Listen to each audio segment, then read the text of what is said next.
हाँ जी, good morning.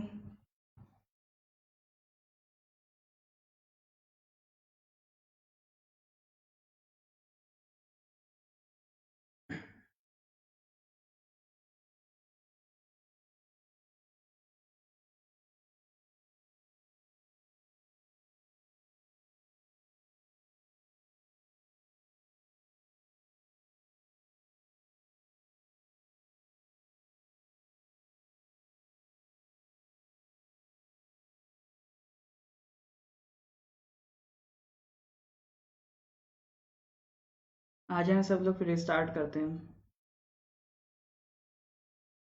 Tashi दे ले।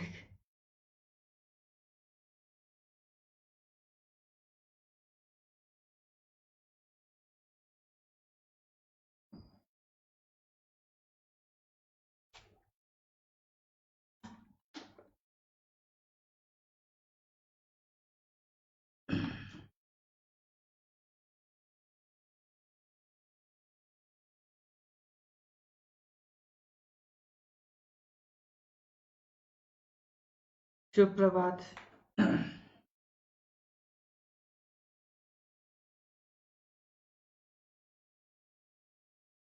उम्मीद है जितना पहले हमने पढ़ लिया है वो सारे लेक्चर्स आप कंप्लीट कर चुके होंगे, रिवाइज कर चुके होंगे। क्योंकि ऐसा ना हो कि हम आगे का पढ़ता रहें, पीछे का भूलते रहें। मेमोरी में नॉलेज ऐड होनी चाहिए, कांस्टेंट नहीं रहनी चाहिए कि नया कुछ सीखा तो पुराना भूल गए। वो नहीं करना है।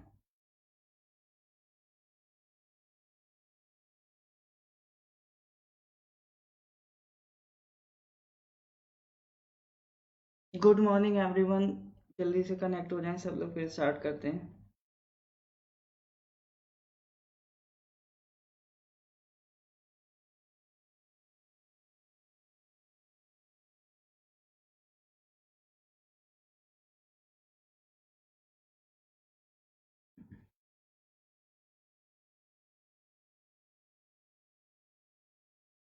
अच्छा, जो लोग कनेक्ट हो गए हैं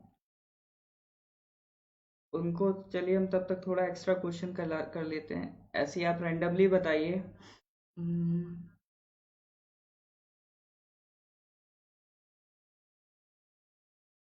वेस्ट बंगाल। नहीं नहीं, वेस्ट बंगाल नहीं, आंध्र प्रदेश। आंध्र प्रदेश इंडिया के ईस्ट कोस्ट पे मिलेगा या वेस्ट कोस्ट पे?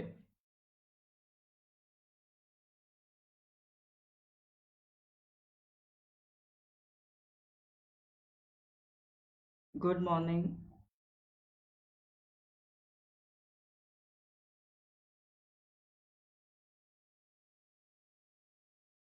Blessed day to all of you. अभी जब तक कनेक्ट हो रहे हैं तब तक हम लोग ऐसे एक दो रैंडम क्वेश्चन कर लेते हैं। तो मेरे को ये बताइए, आंध्र प्रदेश इंडिया के ईस्ट कोस्ट पे मिलेगा या वेस्ट कोस्ट पे मिलेगा?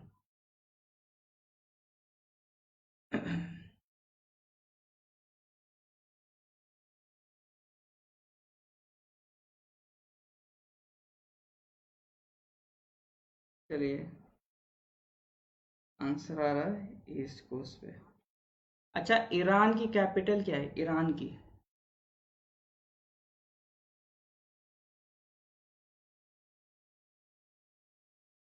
ईरान की कैपिटल।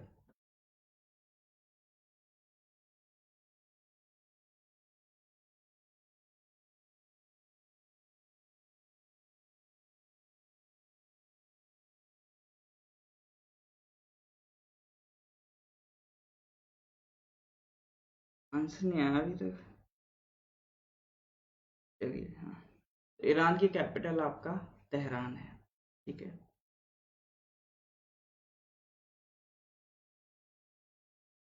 अच्छा, इंटरनेशनल विमेंस डे किस दिन होता है? International women's day.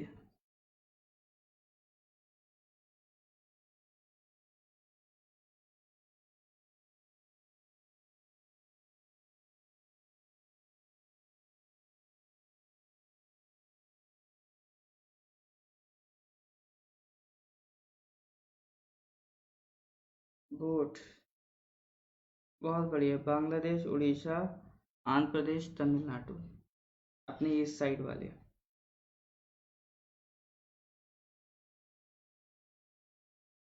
क्या पूछा था मैंने? इंटरनेशनल वीमेंस डे 8 मार्च। तो मार्च में इस बार ऐसे कई इवेंट्स हुए हैं जो आपका इंटरनेशनल वीमेंस डे से रिलेटेड हैं। तो आज के करंट अफेयर्स में उसको डिस्कस कर लेंगे। कई सारे इवेंट्स ऐसे हुए हैं।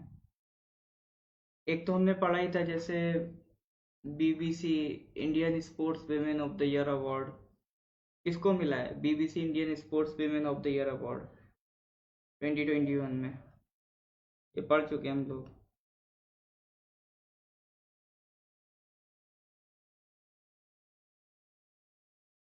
BBC Indian sports women of the year 2021 award किसे मिला है?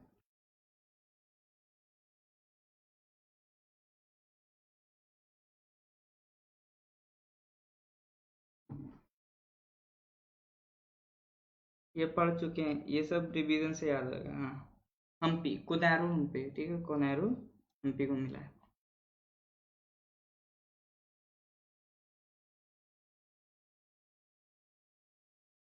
कोनोर हम मीना दहलीसू ने तो स्पेलिंग ही बदल दी, कोनोर हम। चलिए कोई नहीं। तो वेलकम एवरीवन। तो आज हम लोग अपना 10th लेक्चर स्टार्ट करेंगे।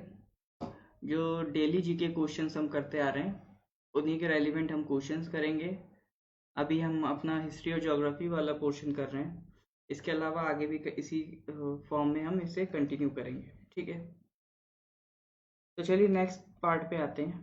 पहला question, which of the following is the only river in India that runs in a rift valley running west and the Vindhya and Satpura mountain ranges? बताइए।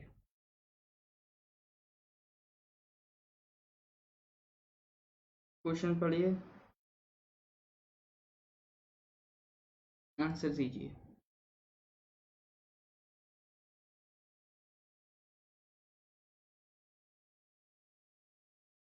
Which of the following is the only river in India that runs in a rift valley running west amid the Vindhya and Satpura mountain ranges?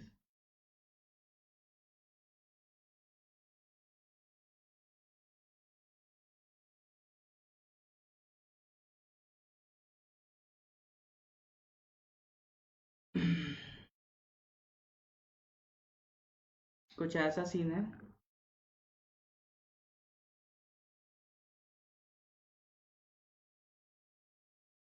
एक एक range है विंध्या, एक range है सतपुरा, इनके बीच में एक rift valley जा रही है, ठीक है। इसमें एक नदी है जो इधर आपका वेस्ट साइड गिर रही है, उसका नाम पूछ रहा है। बहुत फेमस नदी है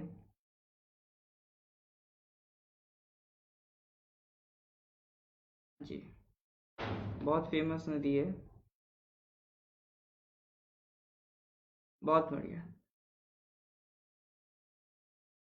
correct answer is B, Vindhya और सतपुरा, इनके बीच से एक नदी निकल रही है। ये विंध्या और सतपुरा क्या है? दो माउंटेन रेंजेस हैं। ये विंध्या है और ये सतपुरा है, ये दो माउंटेन रेंजेस हैं। इनके बीच से एक नदी निकल रही है, ठीक है। ये पोर्शन क्या कहलाता है? इस तरह का वी शेप पोर्शन वैली कहलाता है, ठीक है। तो एक तरीके से ये ब्लॉक चेन माउंटेन का भी एग्जाम्पल है विंध्या सतपुरा, कि पहले हम मानते हैं कि ये पूरा एक माउंटेन हुआ करता था, लेकिन कुछ टाइम बाद ये पोर्शन ऐसे कुछ था।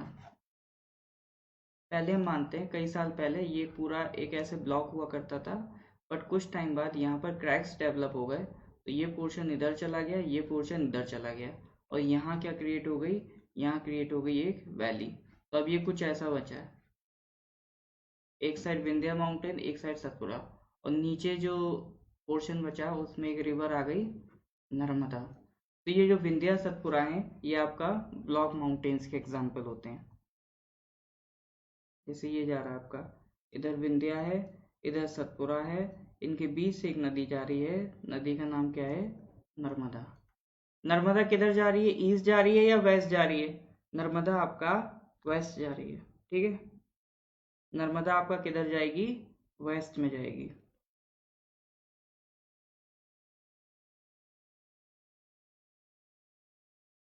तापी भी जाएगी वेस्ट में, बट यहाँ पे स्पेसिफिकली पूछा जा रहा है विंध्या और सतपुरा के बीच में कौन से। तो विंध्या और सतपुरा के बीच में आपका नर्मदा निकलेगी। तो चलिए नेक्स्ट क्वेश्चन पे आते हैं। On which river national waterway 1 is located? Ganga, Mahanadi, Barak और नर्मदा। ये भी क्वेश्चन बहुत आसान आसान है। गंगा, महानदी, बराक, नर्मदा, किस रिवर पर नेशनल वाटरवे 1 लोकेटेड है?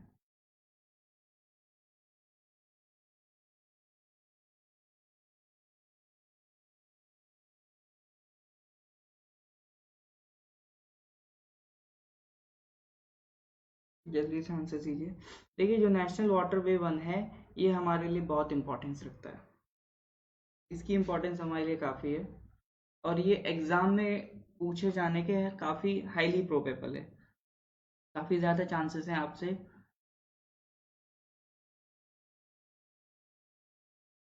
काफ़ी ज़्यादा चांसेस है कि आपसे national waterway 1 national waterway national waterway 1 से सवाल बन जाए। इसके काफ़ी ज़्यादा चांसेस हैं। नेशनल वाटरवे 1, नेशनल वाटरवे 2, बढ़िया। किस रिवर पे है? गंगा नदी पे। नेशनल वाटरवे 1 किस पे लोकेटेड है? गंगा नदी पे लोकेटेड है। ये है कुछ आपका नेशनल वाटरवे 1। ये इलाहाबाद, फिर इधर से बनारस, फिर ये बिहार में होते हुए ये कोलकाता आ जाएंगे। कोलकाता में हल्दिया पोर्ट है आपका, हुगली नदी के पास हल्दिया पोर्ट है। तो इलाहाबाद से हल्दिया तक का ये जो पूरा रास्ता है, ये क्या है? National waterway 1। ठीक है। इसको और भी क्या नाम देते हैं? Ganga, Bhagirathi, Hooghly river system. ठीक है। अच्छा, नेशनल वाटरवे 2 किस नदी पे बना है? नेशनल वाटरवे 2, ये भी इम्पोर्टेंट है। 1 तो आपका गंगा पे बना है, 2 किस पे बना है? हाँ जी, पीडीएफ मिलेगा, भेज तो रहा हूँ मैं, ग्रुप पे भेजता तो हूँ, कल का भी पीडीएफ भेज दिया था, इसका पीडीएफ भी मिलेगा। मैं पीडीएफ रख के क्या करूँगा? म्यूजियम में लगाऊंगा। आप लोगों के लिए बनाया था, आप ही लोगों को शेयर करूँगा। तो अब आपको बताना नेशनल वाटरवे 2 किस नदी पे है।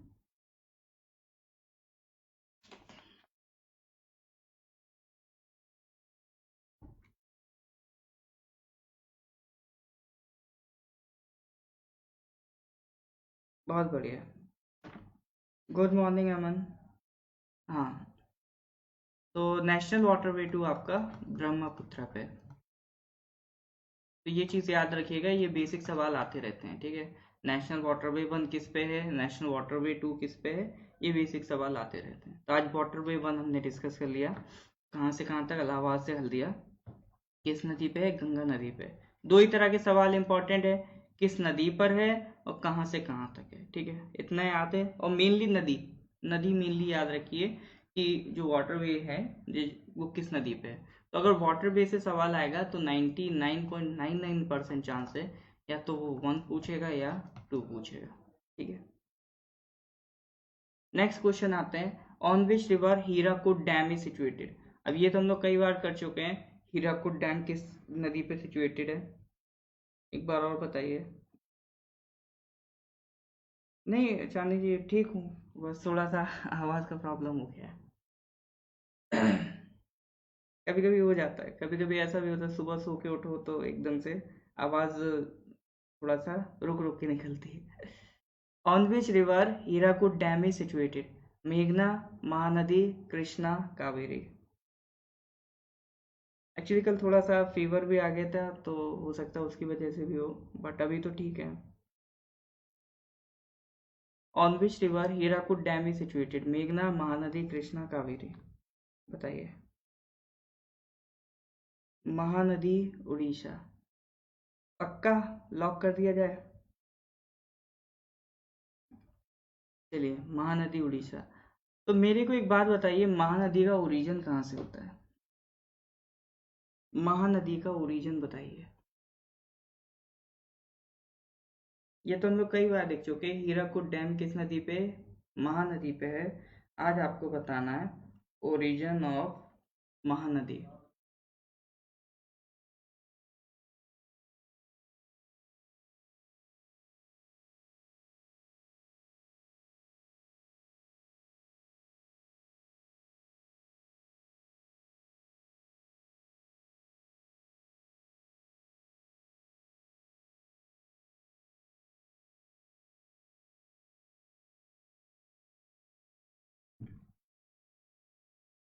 हाँ जी, महानदी करेक्ट है। आपको बताना है महानदी का ओरिजिन कहाँ से होता है।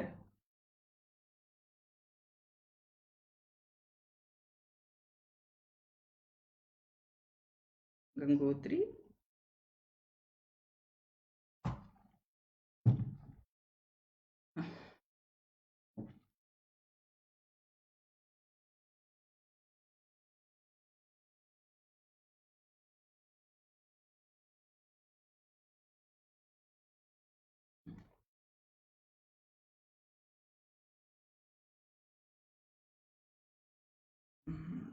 अमरकंटक लिख रहे हैं कुछ लोग। महानदी का ओरिजिन याद रखिएगा छत्तीसगढ़ से होता है, ठीक है। ओरिजिन इसका कहाँ से, सिहावा माउंटेन्स, छत्तीसगढ़, ठीक है।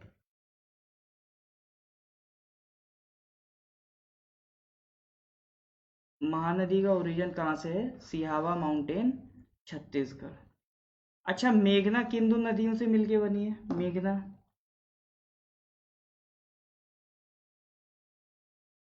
हम्म, छत्तीसगढ़ में रायपुर नाम की जगह है, कैपिटल है वहाँ की। तो वहां पर सिहावा माउंटेन मिलेगा आपको, वहां से इसका ओरिजिन है। अब मैं पूछ रहा हूँ, मेघना नदी किन दो नदियों से मिलके बनी है?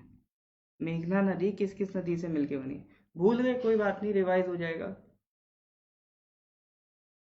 देखिए, जीएस जीके इसका एक ही सॉल्यूशन है, रिवीजन। कोई ऐसा ब्रह्मास्त्र नहीं है, कोई ऐसा ट्रिक नहीं है जिससे आप सब कुछ याद कर लें। तो सब कुछ याद करना है तो वो है आपका रिवीजन। कुछ चीज़ों में ट्रिक्स काम कर जाती हैं, बट ये मत सोचिए कि हर चीज़ हम ट्रिक से ही याद करें। क्योंकि अगर आप पढ़ रहे हैं तो थोड़ा सा अगर समझ के पढ़ेंगे तो आपको जल्दी याद होगा। उसके अलावा अगर उसको डेली रिवाइज करेंगे तो आपको ज़्यादा असर पड़ेगा। बहुत बढ़िया। गंगा एंड ब्रह्मपुत्र भी कह सकते हैं। गंगा बन जाती है आपका पद्मा, बांग्लादेश में। और ब्रह्मपुत्र बन जाती है जमुना। तो बांग्लादेश में जाके जब पद्मा और जमुना ये दोनों आपस में मिलती हैं तो आपको एक नई नदी बनाती हैं, मेघना। तो महानदी का ओरिजिन क्या हो गया, सिहावा माउंटेन, छत्तीसगढ़। तो मेघना देख लिया, महानदी देख लिया। अच्छा, कृष्णा नदी का ओरिजिन बता दीजिए, कृष्णा नदी का, कृष्णा का।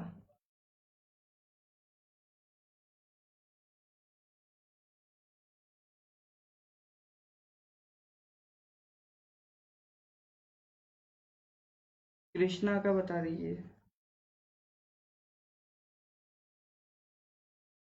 कृष्णा का बताएं तो कावेरी का भी बता दीजिएगा।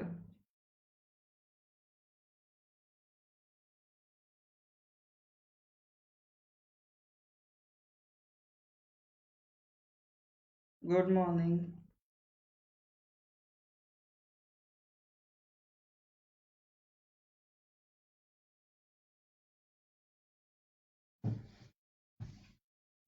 वेस्टर्न घाट्स। तो हाँ, नहीं, ये बात तो सही है।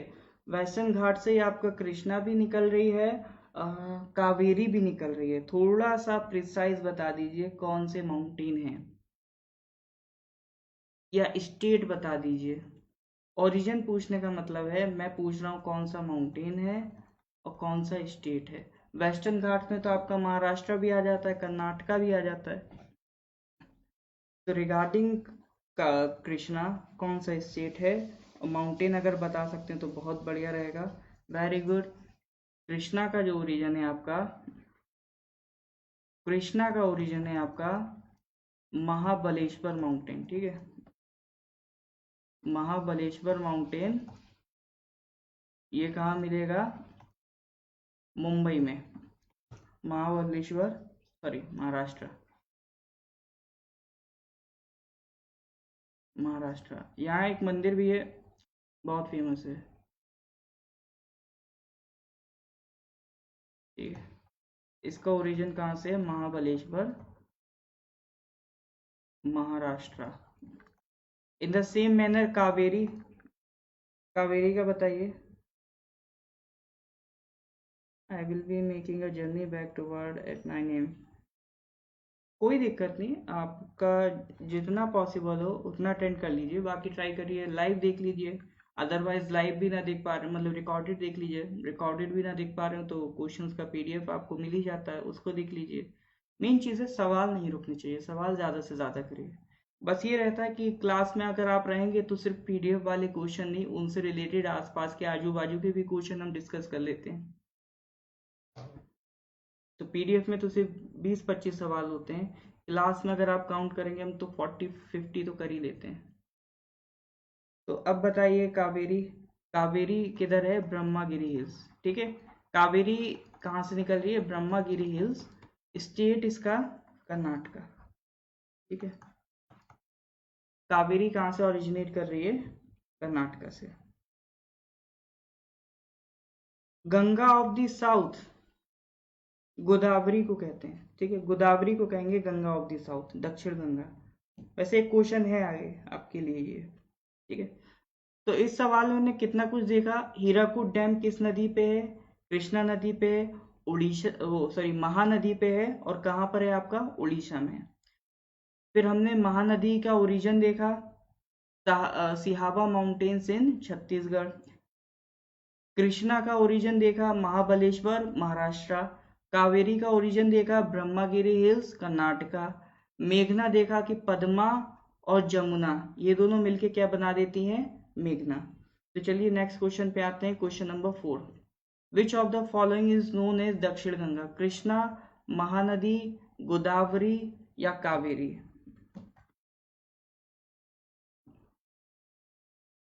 कृष्णा, महानदी, गोदावरी या कावेरी?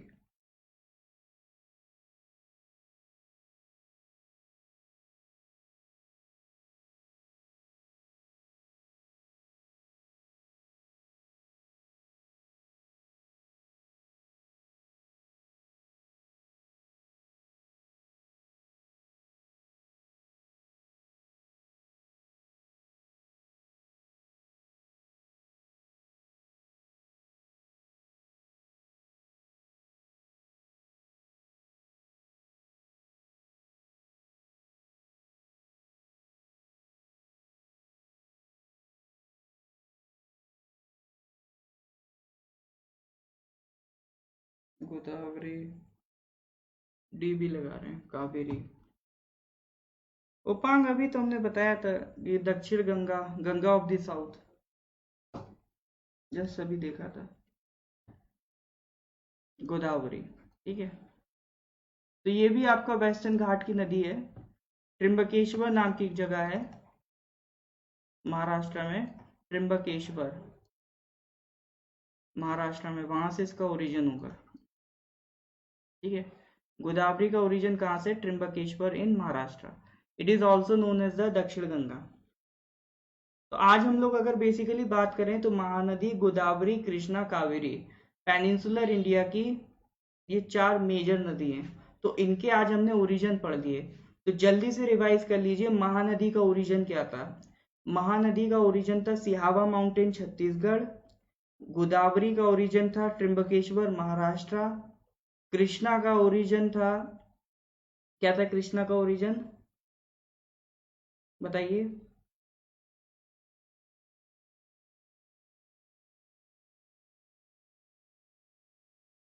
महानदी तो हमने सिहावा माउंटेन्स पढ़ा, कृष्णा हमने पढ़ा था महाबलेश्वर, ठीक है, महाबलेश्वर इन महाराष्ट्र। फिर कावेरी, कावेरी का हमने पढ़ा था कर्नाटका से ब्रह्मागिरी, ब्रह्मागिरी इन कर्नाटका। तो ये कुछ आपके ओरिजिन से पेनिनसुलर रिवर्स की, इनको जरूर याद रखिएगा, जिसमें अगर हम महानदी को हटा दें तो गोदावरी हो गया, कृष्णा हो गया, कावेरी हो गया, ये सब आपके कहाँ से निकल रहे हैं? वेस्टर्न घाट से आ रही हैं नदियाँ, ठीक है। तो जितनी भी आपकी ये महानदी है और गोदावरी है, सॉरी, महानदी को हटा दें तो गोदावरी, कृष्णा, कावेरी, ये कहाँ से आ रही है आपका? ये आपका आ रही है वेस्टर्न घाट से। नेक्स्ट क्वेश्चन पे आ जाइए। Indira Sagar dam located in Madhya Pradesh is built on which of the following river? Indira Sagar dam किस नदी पे बना है? हाँ जी, कृष्णा महाबलेश्वर माउंटेन है। अब आप बताइए, विच of the Indira Sagar dam located in Madhya Pradesh is built on which of the following river?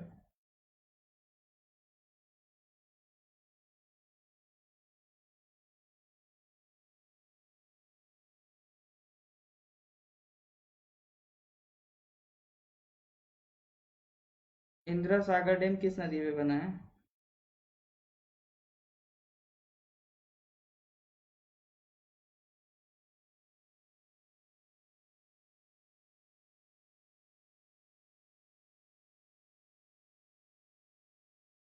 Narmada? पक्का नर्मदा या और कुछ है? भैया इंदिरा सागर डैम कहाँ पर है, किस नदी पे?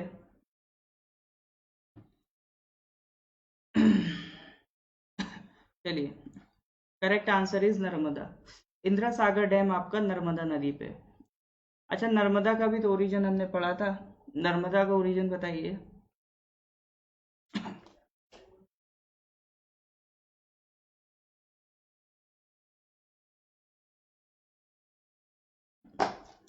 नर्मदा का ओरिजिन बताइए।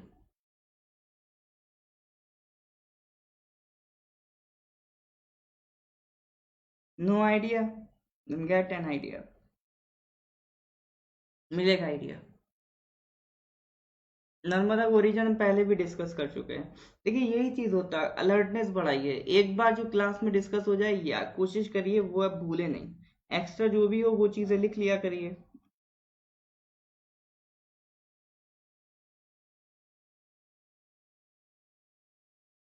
बहुत बढ़िया। ओमान सितिक का भी आंसर आया है, अमरकंटक। अब आंसर आ रहा है। नर्मदा का ओरिजिन कहाँ पर है? अमरकंटक। वही आपकी। ठीक है। सतपुरा से अमरकंटक। ठीक है। कृष्णा का तो हमने देख ही लिया। यमुना आपकी यमुनोत्री ग्लेशियर से निकलती है। चंबल भी आपका एमपी से निकलेगी, ये किस में मिल जाएगी जाके? यमुना में मिल जाएगी। अब नेक्स्ट आ जाते हैं क्वेश्चन नंबर 6 पे।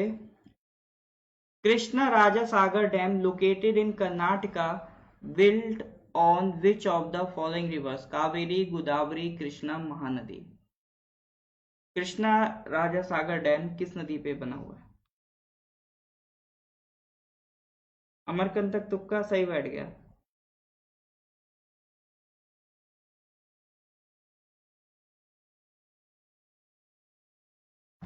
सतपुरा रेंज में एक माउंटेन पड़ता है अमरकंटक, वहां से नर्मदा निकलती है।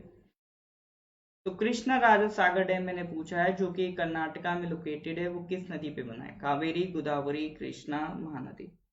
कृष्णा राजा सागर डैम। थोड़ा सोच समझ के जवाब दीजिएगा, ये क्वेश्चन गलत भी हो जाते हैं।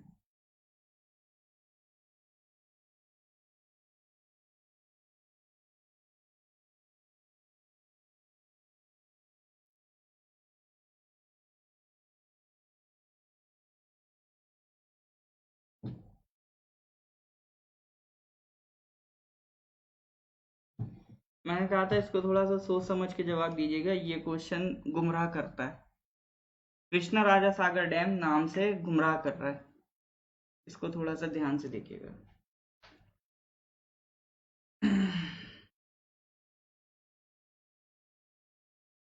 Indira Sagar dam located in Madhya Pradesh is built on which of the following river? Kaveri, Godavari, Krishna, Mahanadi. बताइए, जल्दी से बताइए।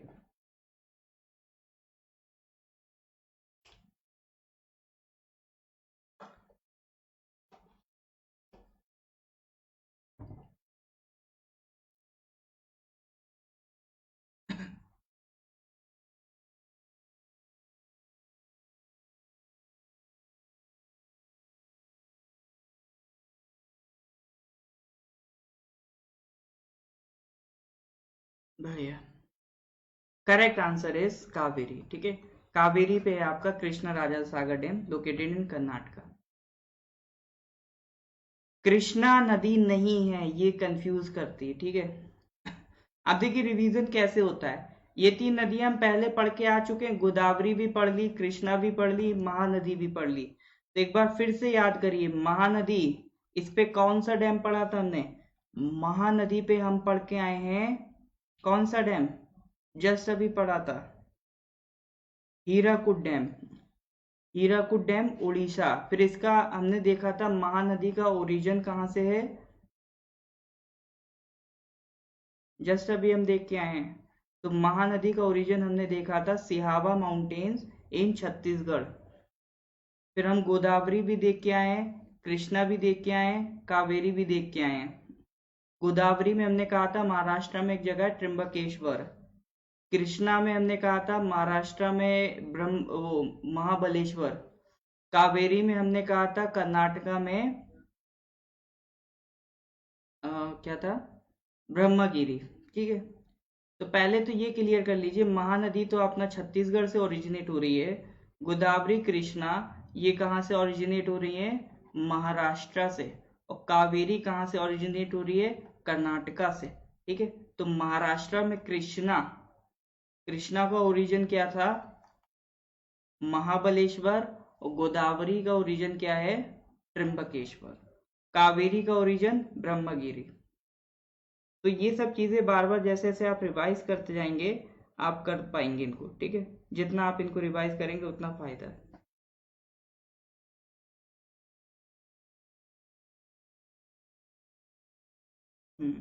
बढ़िया।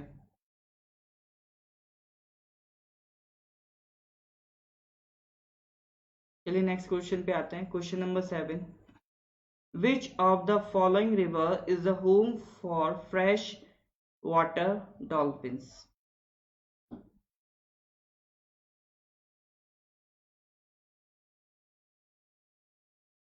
बताइए। ये इससे रिलेटेड क्वेश्चन हमने करंट अफेयर्स में किया था, उसमें हमने पढ़ा था इंडिया में पहला नेशनल डॉल्फिन रिसर्च सेंटर बन रहा है, अगर आपको याद होगा। तो वहां पर हमने थोड़ा सा फ्रेश वाटर डॉल्फिन्स की बात करी थी, नदी की भी बात करी थी। तो वो अगर आपको याद है तो ये तो बन ही जाएगा। बढ़िया।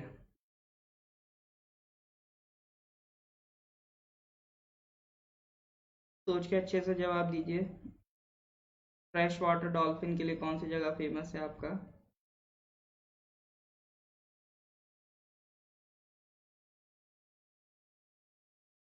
गंगा। ठीक है, ये हमने पढ़ा था, फ्रेश वाटर डॉल्फिन के लिए कौन सी जगह फेमस है? गंगा। टेंशन नहीं लेना है, रिवीजन करना है। ठीक है, जितना भी पढ़ते जाएं उसको रिवाइज करते जाइए, और अलर्टनेस अपना जितना हो सके बढ़ा दीजिए, क्योंकि एक ऑफिसर में अलर्टनेस से ज्यादा और क्या क्वालिटी चाहिए होगी, आप खुद बताइए। आप कल ऑफिसर बनेंगे तो ऐसे तो नहीं कह सकते ना कि बस मेरे हो गया, मेरा मन बिल्कुल काम करने का मन नहीं है, मेरे को मर्डर केस इन्वेस्टिगेट नहीं करना है। तो आप अब वहां अपने मन से काम नहीं कर पाएंगे, आपको अपनी चॉइस वहां पर सेक्रीफाइस करनी पड़ेगी, अलर्टनेस बढ़ानी पड़ेगी। पता चला आप मर्डर केस इन्वेस्टिगेट करने गए और मेन जो वेपन्स होते हैं, मेन जो एविडेंसेस होते हैं वो आप वहां पर छोड़ आए, आपने उन पर ध्यान ही नहीं दिया, तो उससे केस आपका कमजोर हो गया, फिर लोग कहेंगे कैसा पुलिस वाला है, केस सॉल्व नहीं हुआ। तो अलर्टनेस आपके लिए सबसे ज्यादा जरूरी है। दीन दुनिया में क्या चल रहा है खबर रखिए, वही अलर्टनेस ये लोग मांग रहे हैं। तो फ्रेश वाटर डॉल्फिन्स के लिए कौन सी नदी फेमस है? गंगा। यहाँ से दो सवाल याद रखिएगा, फ्रेश वाटर डॉल्फिन क्या है हमारा? नेशनल एक्वाटिक एनिमल है। ठीक है, फ्रेश वाटर डॉल्फिन क्या है? National aquatic animal of India. फिर इसके अलावा हमने एक चीज देखी थी, नेशनल डॉल्फिन रिसर्च सेंटर किस सिटी में बन रहा है? ये नेशनल डॉल्फिन रिसर्च सेंटर, ये हमने देखा था, पढ़ा था, इससे करंट अफेयर्स में से पढ़ा था। एनडीआरसी, नेशनल डॉल्फिन रिसर्च सेंटर किस सिटी में बन रहा है?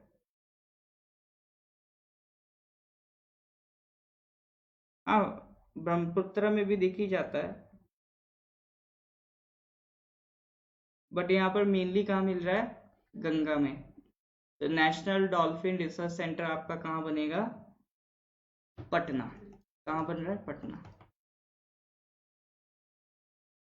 चलिए next question, at which place Alaknanda and Bhagirathi meet and take the name Ganga?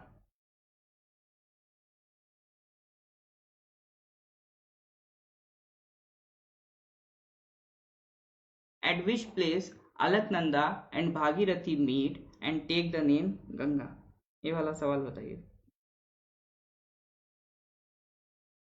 Patna है, पटना।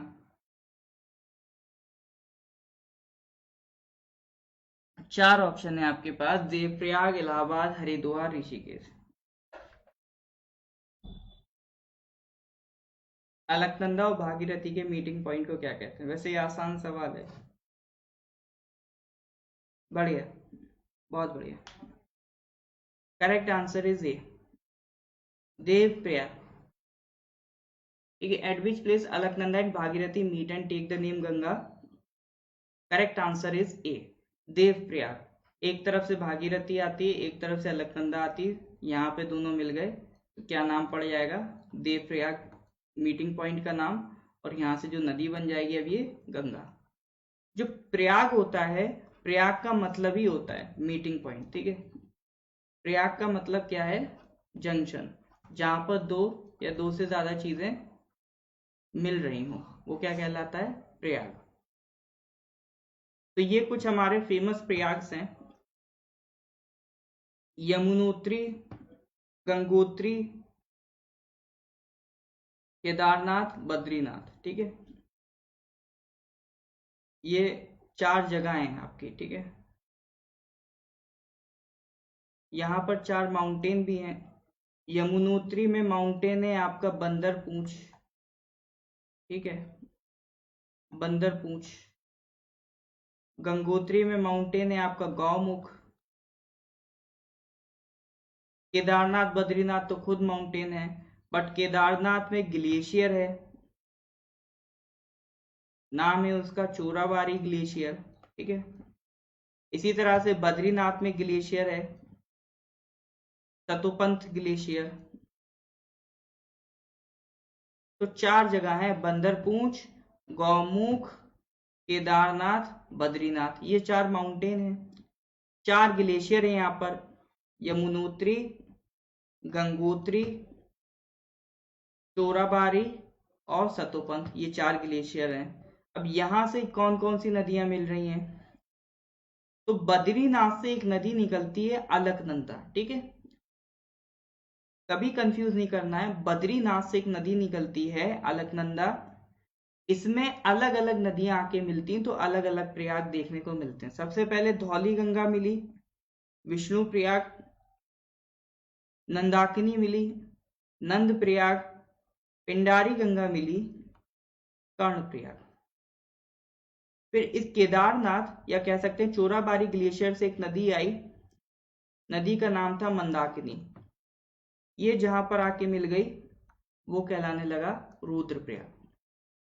यानी कुल मिला के ये इधर अपनी अलकनंदा आ रही थी, इसमें तीन प्रयाग तो पहले बन गए, वी एन के, विष्णु प्रयाग, नंद प्रयाग, कर्ण प्रयाग। धौली गंगा मिलते ही विष्णु प्रयाग, नंदाकिनी मिलते ही नंद प्रयाग, और पिंडारी गंगा मिलते ही कर्ण प्रयाग। फिर इसके अलावा इसमें एक और रिवर आती है मंदाकिनी, वो मिलते ही ये बन जाएगा रुद्रप्रयाग। पंच प्रयाग की कहानी है, चार हो गए, VNKR, विष्णु, नंद, कर्ण। फिर मंदाकिनी आके मिल गई केदारनाथ से, वो बन जाएगा रुद्रप्रयाग। फिर यहां से गंगोत्री ग्लेशियर या गौमुख से कहिए एक नदी आएगी, नदी का नाम है भागीरथी।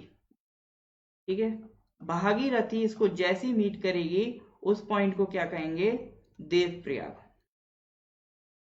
ये पंच प्रयाग की कहानी है, VNKRD। ठीक है, विष्णु, नंद, कर्ण, रुद्र, देव। तो इस इमेज को दिमाग में रखेंगे तो आपसे भूलने के चांसेस कम रहेंगे, क्योंकि कंफ्यूज रहता है विष्णु कहाँ है, नंद कहाँ है, कर्ण कहाँ है, रुद्र कहाँ है, देवप्रयाग कहाँ है। और ये सारी कहानी उत्तराखंड में चल रही। ठीक है, इसके बाद गंगा जब बन जाएगी, भागीरथी, अपना जो सवाल था वो यहाँ था, इधर भागीरथी आ रही है, इधर अलकनंदा आ रही है, ये दोनों मीट करेंगे देवप्रयाग से, और यहाँ से जो नदी का नाम होगा, यहाँ से नदी का नाम बन जाएगा गंगा। और यमुनोत्री ग्लेशियर से जो रिवर आ रही है यमुना, ये भी आगे जाके इस गंगा में मिलेगी और वो पॉइंट कहलाएगा प्रयागराज। ठीक है, प्रयागराज कहाँ पर है आपका? प्रयागराज आपका इलाहाबाद में। अब सिटी का नाम भी प्रयागराज हो गया है। ठीक है, तो यहां से यहाँ देख लीजिए, भागीरथी का ओरिजिन कहाँ से? गंगोत्री ग्लेशियर। माउंटेन कौन सा है? गौमुख। तो इसमें कंफ्यूज नहीं करना है, काफी ज्यादा इंफॉर्मेशन इस पिक्चर में कवर है, तो इसको बहुत अच्छे से कवर करना है। सबसे पहले विष्णु प्रयाग, नंद प्रयाग, कर्ण प्रयाग। ठीक है, सबसे पहले तो आप ये याद करिएगा, ये सीक्वेंस। ठीक है, सीक्वेंस क्या है? एक साइड आपका बंदरपूंछ, ठीक है, गंगोत्री, केदारनाथ, बद्रीनाथ, ये 4 माउंटेन हो गए, बंदरपूंछ, गंगोत्री, केदारनाथ, बद्रीनाथ। ग्लेशियर कौन कौन से हैं? यमुनोत्री ग्लेशियर, गंगोत्री ग्लेशियर, चोराबारी और सतोपंथ। यहां से अलकनंदा, यहां से मंदाकिनी, यहां से भागीरथी और यहां से यमुना। अलकनंदा में जब हम चलेंगे तो 3 प्रयाग बनेंगे, विष्णु, नंद, कर्ण। विष्णु किससे बन रहा है? धौली गंगा। नंद बन रहा है नंदाकिनी से और कर्ण बन रहा है आपका पिंडारी गंगा से। तो इसको थोड़ा सा अच्छे से ध्यान दीजिएगा, ये क्वेश्चन इस पे आते रहते हैं। ए बी कनेक्ट्स ABCD, बहुत बढ़िया। चलिए नेक्स्ट क्वेश्चन पे आते हैं। हाँ जी, सब भगवान का नाम है इसलिए देव प्रयाग। नेक्स्ट क्वेश्चन पे आते हैं, which is the longest river in India? बताइए।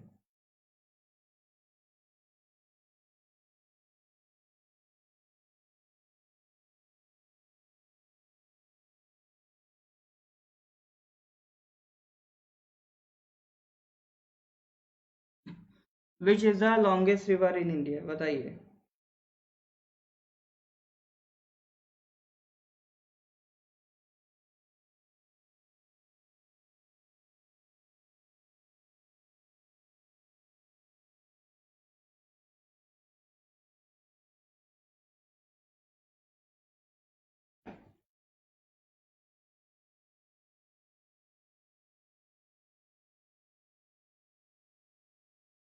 वैसे ये क्वेश्चन थोड़ा सा कंफ्यूजिंग रहता है हमेशा।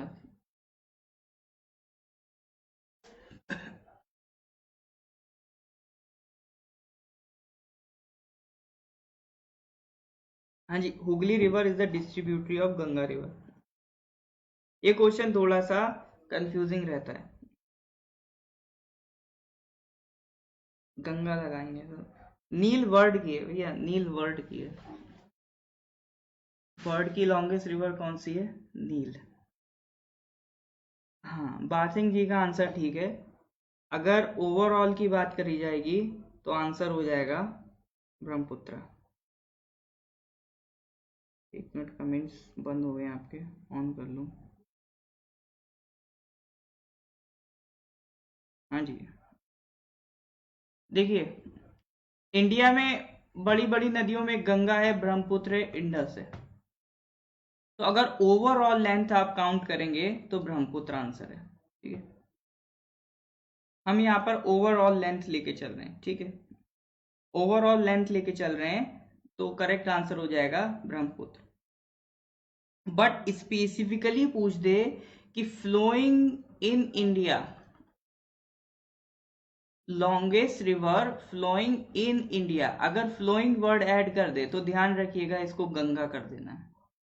ठीक है, क्योंकि अगर फ्लोइंग वर्ड हो जाता है तो यानी ये साफ कह रहा है कि सिर्फ जितने पोर्शन में इंडिया में फ्लो कर रही है, तो गंगा है या ब्रह्मपुत्र है, तो करेक्ट आंसर आपका फिर गंगा हो जाएगा। ठीक है, करेक्ट आंसर फिर गंगा हो जाएगा, क्योंकि ब्रह्मपुत्र का पूरा पोर्शन इंडिया में नहीं है, क्योंकि ये कहाँ से आती है? तिब्बत से आती है।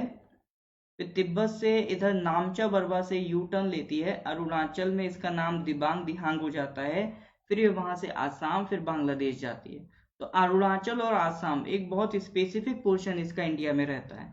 तो अगर सिर्फ इंडिया के सेक्शन की बात करेंगे कि इंडिया में जितनी फ्लो हो रही है उसमें पूछे तो गंगा लॉन्गेस्ट है, अदरवाइज ब्रह्मपुत्र इज लॉन्गेस्ट। क्योंकि अगर ओवरऑल लेंथ आप काउंट करने पे बैठ गए तो करेक्ट आंसर आपका हो जाएगा ब्रह्मपुत्र।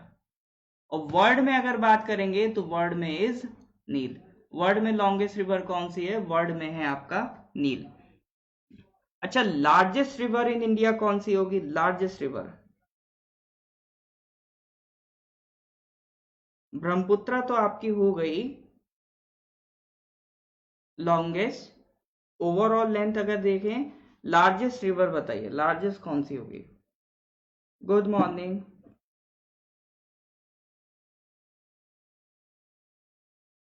लार्जेस्ट रिवर बताइए।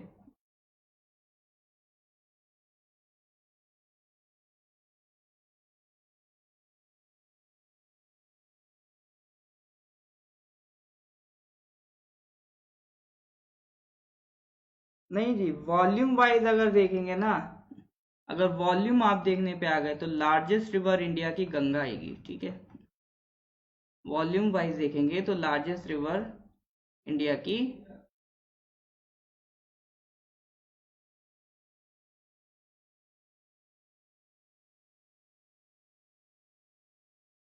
लार्जेस्ट रिवर इंडिया की गंगा है, अगर वॉल्यूम वाइज देखेंगे।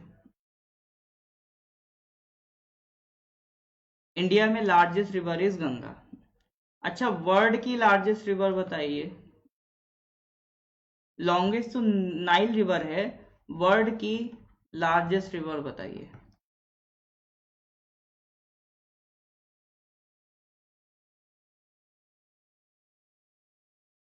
क्या बताना आपको? वर्ल्ड की लार्जेस्ट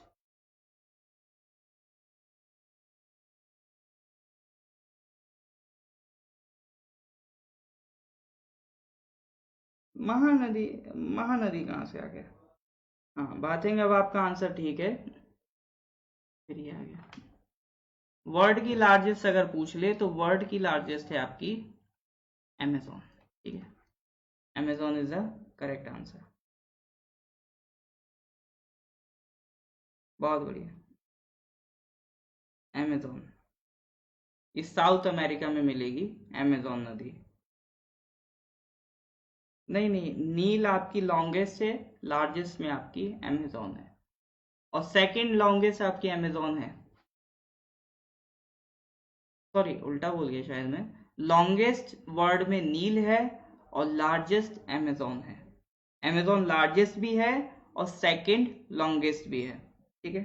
तो लॉन्गेस्ट कौन सी है, लार्जेस्ट कौन सी है, इसमें कंफ्यूज नहीं करिएगा, ठीक है।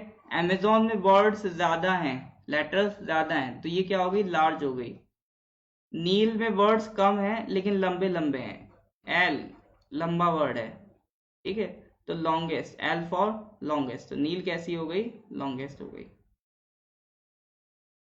चलिए आते हैं नेक्स्ट क्वेश्चन की तरफ। Which one of the following river is a peninsular river of India? Ganga, Indus, Mahanadi, Brahmaputra.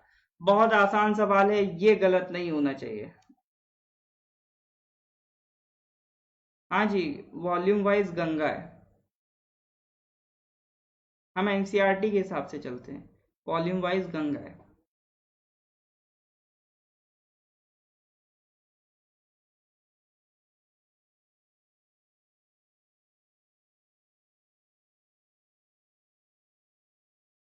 Which of the following river is a peninsular river of India? Ganga, Indus, Mahanadi, Brahmaputra.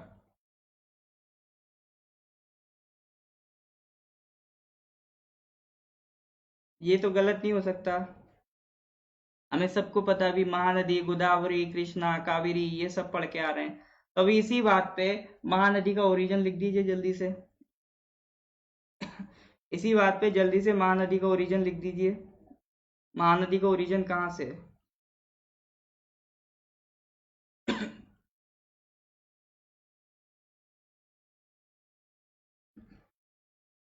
Mahanadi का ओरिजिन बी? नहीं भैया, इंडस इंडस कहाँ पहुंच गए? Indus Himalayan नदी है आपका, Kailash mountain से है। हाँ जी, Mahanadi. Correct answer is Mahanadi. और अभी अभी हम महानदी का ओरिजिन देख के आए हैं, सिहावा माउंटेन ऑफ छत्तीसगढ़। ठीक है, तो आज की क्लास के बाद आपको एक शपथ खानी है, एक प्लेज लेनी है कि महानदी गोदावरी कृष्णा कावेरी इनके ओरिजिन आप नहीं भूलेंगे। ठीक है, सिहावा माउंटेन छत्तीसगढ़ महानदी। इस पे अभी एक डैम भी पड़ा था, हीराकुड डैम उड़ीसा में। इंडिया का लॉन्गेस्ट डैम है हीराकुड डैम। और लार्जेस्ट कौन सा था? तेहरी डैम भागीरथी नदी पे। Next question. अच्छा हाँ, ये पेनिनसुलर रिवर मतलब इस वाले पोर्शन की नदियां।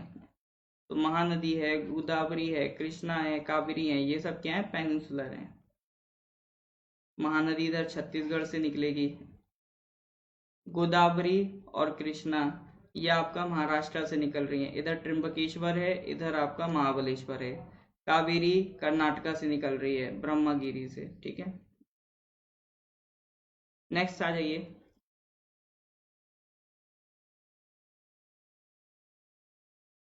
Question number 11, why was the खिलाफत मूवमेंट स्टार्टेड? 4 ऑप्शन है, क्या करेक्ट आंसर होगा? खिलाफत मूवमेंट इंडिया में क्यों स्टार्ट हुआ था? अब ज्योग्राफी वाले 10 हो गए, अब हम हिस्ट्री के करेंगे। तो जो हिस्ट्री में इंटरेस्टेड है वो अब एक्टिव हो जाए। वाई वॉज द खिलाफत मूवमेंट स्टार्टेड? करेक्ट आंसर दीजिए।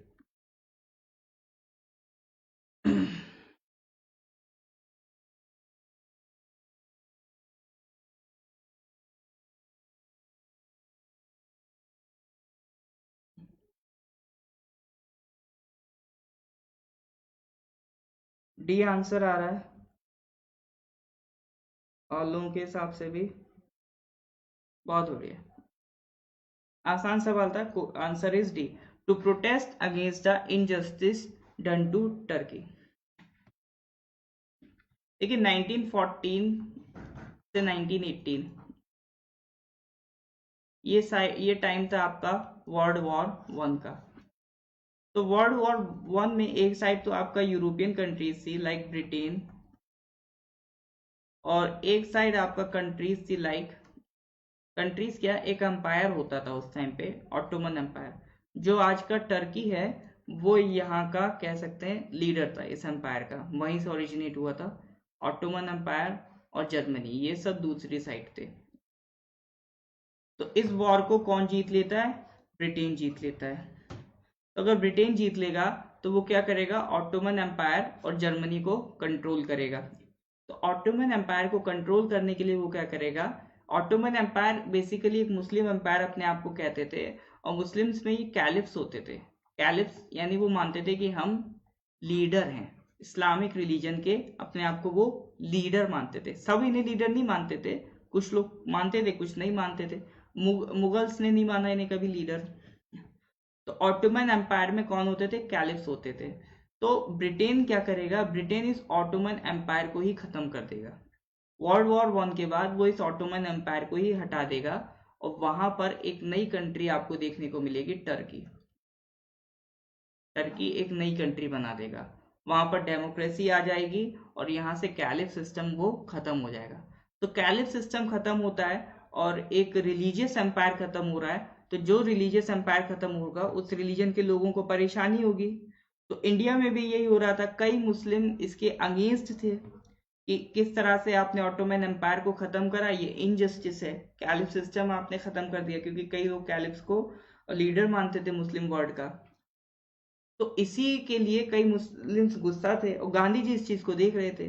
गांधी जी सोच रहे थे कि मुस्लिम्स गुस्सा हैं ब्रिटेन से रिगार्डिंग टर्की, तो इनके इस एंगर को, इस गुस्से को हम यूटिलाइज कर सकते हैं अपने नेशनल इंटरेस्ट के लिए। तो जो लोग इंडिया में ये कैलिफ सिस्टम के अगेंस्ट, मतलब कैलिफ सिस्टम टूटने के अगेंस्ट प्रोटेस्ट कर रहे थे, तो कैलिफ्स को उर्दू में कहते हैं खलीफा। कैलिफ्स को उर्दू में कहते हैं खलीफा। तो खलीफा से बन गया था खिलाफत मूवमेंट। ठीक है, खलीफा से बन गया खिलाफत मूवमेंट। तो कई ऐसे लोग थे इंडिया में जो खिलाफत मूवमेंट चला रहे थे अगेंस्ट ब्रिटेन। वैसे इसका नेशनल इंटरेस्ट से कोई लेना देना नहीं था, बट खिलाफत मूवमेंट में मुस्लिम्स का गुस्सा दिख रहा था अगेंस्ट द ब्रिटेन। तो गांधी जी ने सोचा इस गुस्से को हम यूज करेंगे फॉर अवर नेशनल इंटरेस्ट। मुस्लिम से कहेंगे कि हम आपके खिलाफत मूवमेंट को सपोर्ट करेंगे, आप हमारे नेशनल मूवमेंट में पार्टिसिपेट करिए। तो यहीं जाके गांधी जी यूज खिलाफत मूवमेंट। तो खिलाफत मूवमेंट था किसके लिए? Against injustice done to Turkey, Turkey या ऑटोमन एम्पायर। खिलाफत मूवमेंट कब हुआ था? 1919 में, ठीक है, 1919 में। फिर इसी के बाद अब आपका लाइन में आप देखेंगे सिविल डिसोबीडियंस मूवमेंट वगैरह भी आ जाएगा, ठीक है, वो सॉरी अभी इधर वो चलेगा नॉन कॉपरेशन मूवमेंट। तो ये था आपका खिलाफत मूवमेंट। नेक्स्ट क्वेश्चन पे आते हैं, question number 12। Which of the following event was the reason for the suspension of the non cooperation movement? Gandhi ji ने नॉन कॉपरेशन मूवमेंट क्यों वापस ले लिया था?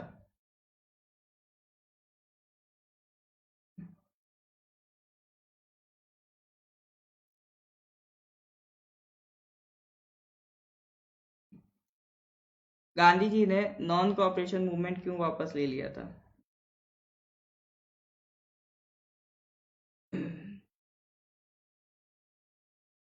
बहुत फेमस सवाल है ये।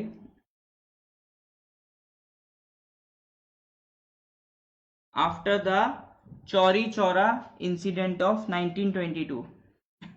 देखिए नॉन कॉपरेशन मूवमेंट आपका स्टार्ट हो जाता है 1920 में। इसमें गांधी जी कहते हैं ब्रिटेन के साथ किसी तरह से कॉपरेट मत करो, उनके स्कूल्स में मत जाओ, उनकी सर्विस ज्वाइन मत करो, और अगर आप कोई पॉलिटिकल पोस्ट ले रखे हैं, लाइक आप कोई इलेक्शन में पार्टिसिपेट किए थे या किसी प्रोविंसेस में किसी पोजीशन पे हैं, किसी तरह से हर तरह से जो गवर्नमेंट है, ब्रिटेन गवर्नमेंट का जो गवर्नेंस है इंडिया में, उसको पूरी तरह से बॉयकॉट कर दो। तो इसी को कहते हैं नॉन कॉपरेशन मूवमेंट, यानी ब्रिटेन की हर चीज को क्या करो? बॉयकॉट करो। ये सब बहुत बढ़िया जा रहा था, लेकिन गांधी जी और एक आम आदमी में फर्क होता है। गांधी जी एक डिटर्मिन्ड पर्सन होते हैं, उनको कुछ भी कर लो, कितना ही परेशान कर लो, वो अपने प्लेस से नहीं हटेंगे। लेकिन आम आदमी ऐसा नहीं होता है। आम आदमी जोश जोश में तो आ गया कि हाँ चलो नॉन कॉपरेशन मूवमेंट करेंगे, लेकिन आम आदमी के साथ दिक्कत क्या होती है? जब इसको फिर रिप्रेस करा जाता है, क्योंकि अब आप कोई ब्रिटेन के अगेंस्ट काम कर रहे हो तो ब्रिटेन आपको दबाने की कोशिश करेगा। तो या तो ये लोग क्विट कर देंगे, एक आम आदमी क्या करेगा? रिप्रेस करने पर या तो क्विट कर देगा या फिर वायलेंस करेगा। दो ही चीजें होती हैं। तो वही यहां पर हो रहा था। तो जैसे ही आपका नॉन कॉपरेशन मूवमेंट लॉन्च हुआ, लोग बड़ा खुश थे, लेकिन जैसे ब्रिटेन ने उन्हें रिप्रेस करने की कोशिश किया, तुरंत ही आपका लोगों ने वायलेंस कर दिया, और वायलेंस में गुस्सा करके इतना बिल्कुल जोश में भर गए थे कि एक पुलिस स्टेशन था चौरी चौरा में, उस पुलिस स्टेशन में इंक्लूडिंग पुलिसमैन आग लगा दी। अब ये खबर जैसी फैली तो जाहिर सी बात है, एक पुलिस वालों को आप कोई मारेगा तो ब्रिटेन गवर्नमेंट शांत नहीं बैठेगी। तो वो लोग किसी तरह से वायलेंस और बढ़ा सकते थे, लोगों को और मारपीट कर सकते थे। और अगर उस टाइम लोगों को मारा पीटा जाता तो उस टाइम इतनी नेशनलिस्टिक फीलिंग नहीं थी लोगों में कि वो दोबारा से खड़े हो पाते। अगर उस टाइम मारपीट खा लेते फिर शायद कई सालों तक आम आदमी खड़ा नहीं हो पाता। तो गांधी जी इस चीज को समझ रहे थे कि आम आदमी की भी अपनी लिमिटेशन से डेली का काम रहता है, वो इतना डिटर्मिन्ड नहीं है नेशनलिज्म में। तो इसलिए गांधी जी ने यहाँ चौरी चौरा में वायलेंस देखते ही तुरंत क्या करा? अपना नॉन कॉपरेशन मूवमेंट विड्रॉ कर लिया, वापस ले लिया, ताकि ब्रिटेन गवर्नमेंट किसी तरह का वायलेंस ना करे। तो इसका करेक्ट आंसर हो जाएगा आपका चौरी चौरा इंसिडेंट, ठीक है। हाँ जी, चौरी चौरा इंसिडेंट कब हो रहा है? ये हो रहा है आपका 1922 यूपी में, चौरी चौरा। बहुत फेमस है चौरी चौरा।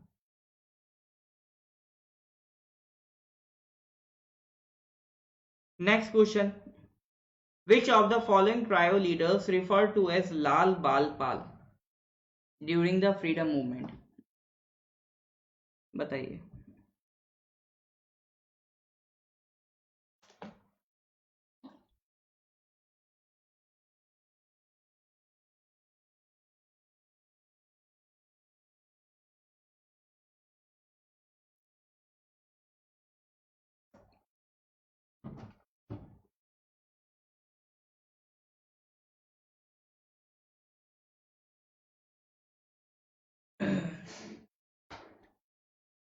लाल बाल पाल बहुत फेमस लीडर्स होते थे।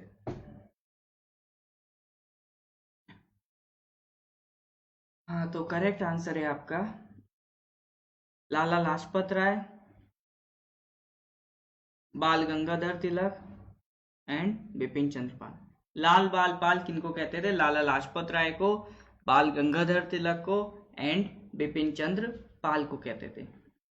देखिए 1905 में बंगाल का पार्टीशन कराया था लॉर्ड कर्जन ने, तो इसी के कॉन्सिक्वेंस में कि आप बंगाल को दो पार्ट में बांट रहे हो, ईस्ट बंगाल और वेस्ट बंगाल। यही ईस्ट बंगाल आगे चल के पाकिस्तान बनता है, यही ईस्ट बंगाल आगे चल के ईस्ट पाकिस्तान बनेगा और वही आगे चल के बांग्लादेश बनेगा। और इधर आपका जो वेस्ट बंगाल है वो तो अभी भी हमारे पास है। तो 1901 में पार्टीशन ऑफ बंगाल हो गया। तो इसी को प्रोटेस्ट करने के लिए 1906 में इंडिया में एक स्वदेशी मूवमेंट चलता है। ठीक है, एक स्वदेशी मूवमेंट स्टार्ट हो जाएगा। तो स्वदेशी मूवमेंट में ये डिसाइड होता है कि भाई देखो, जितने भी फॉरेन गुड्स हैं, यूरोप से आने वाली चीजें, उन्हें हम बॉयकॉट करेंगे। क्योंकि वैसे तो कितना ही प्रोटेस्ट कर लो, एक साल से कर रहे थे, कोई सुन ही नहीं रहा था। तो ये डिसाइड करा इनको इकोनॉमिकली चोट दी जाए, इनके गुड्स ही मत खरीदो। जब गुड्स नहीं खरीदोगे तो ये लोग बिल्कुल क्या हो जाएंगे, इकोनॉमिकली टूटने लगेंगे, तब ये हमारी बात सुनेंगे।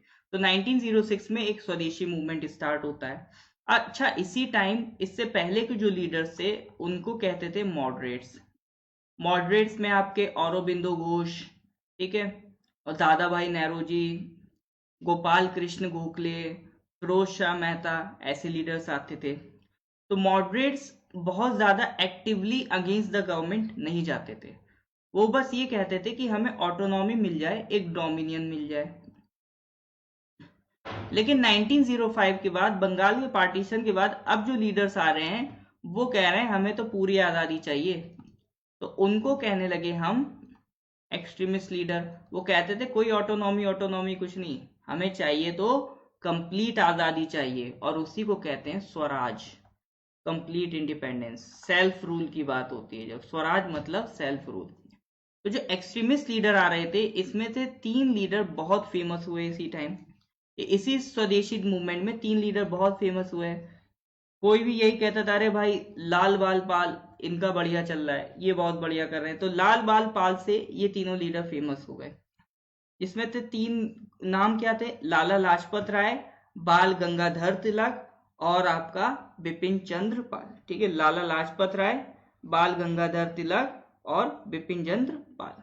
चलिए, तो 3 लीडर्स देख लिए, किस मूवमेंट में है। तो ये 2-3 चीजें हैं, इसको थोड़ा सा ध्यान रखिएगा। 1905 में बंगाल का पार्टीशन होता है, 1906 स्वदेशी मूवमेंट बनता है। यहाँ 3 एक्सट्रीमिस्ट लीडर मिलेंगे, लाल बाल पाल। चलिए, all right, next question, question number 14। Which of the following incident ended the historic fast of Gandhi?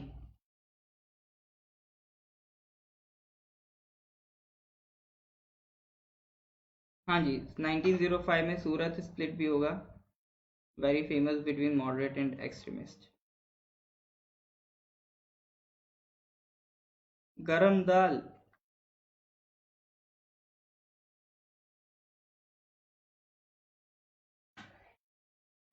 Which of the following incident ended the historic fast of Gandhi ji?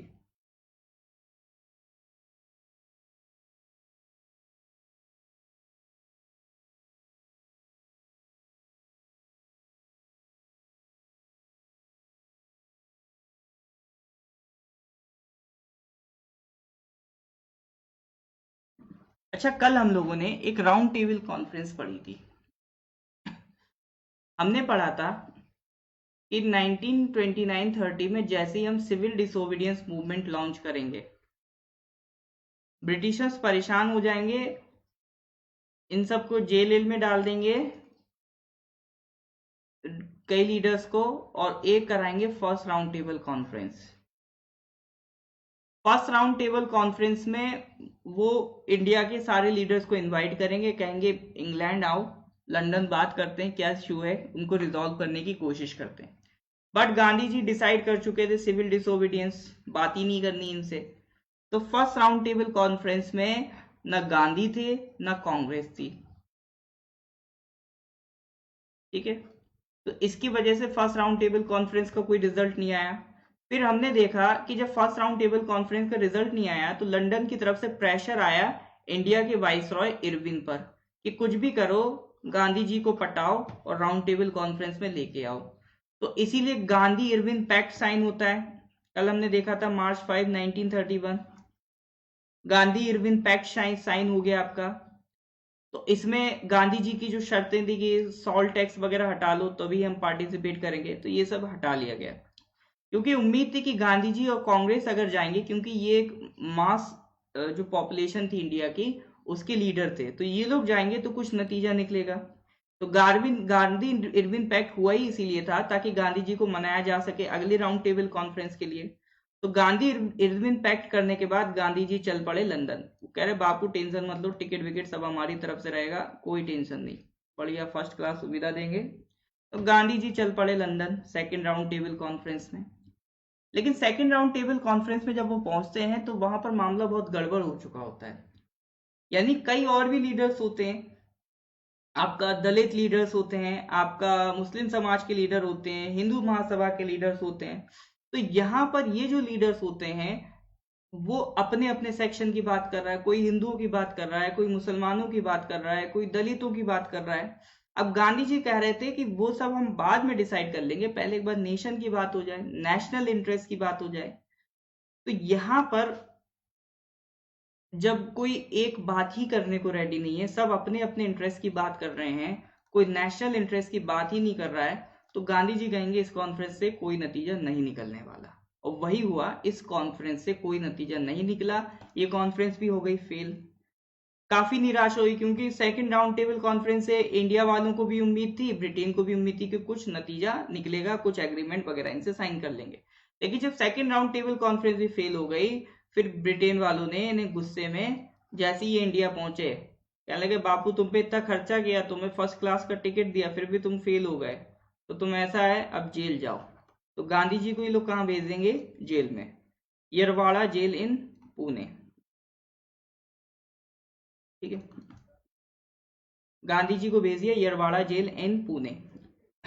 अब जैसे ये लोग यरवाड़ा जेल पुणे में पहुंचे, वहां पर जो वहां के ब्रिटिश प्राइम मिनिस्टर थे रैमसे मैकडोनाल्ड, वो अनाउंस कर देंगे कम्युनल अवार्ड 1932।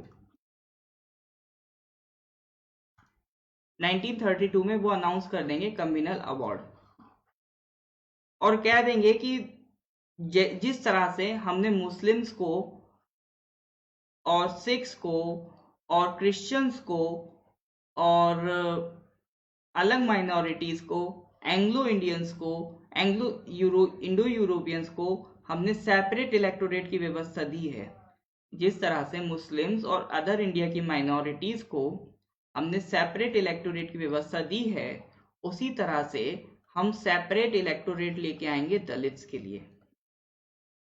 अब सेपरेट इलेक्टोरेट हमने पहले भी पिछली क्लास में बात करी थी कि मुस्लिम्स के लिए लेके आए थे 1909 में मौर्य मिंटो रिफॉर्म्स, तो उससे कितना डिवीजन क्रिएट हो गया था मुस्लिम्स और अदर हिंदू रिलीजन में। तो अगर ये दलित्स के लिए भी लेके आ जाएंगे तो ये भी डिवीजन क्रिएट कर देगा।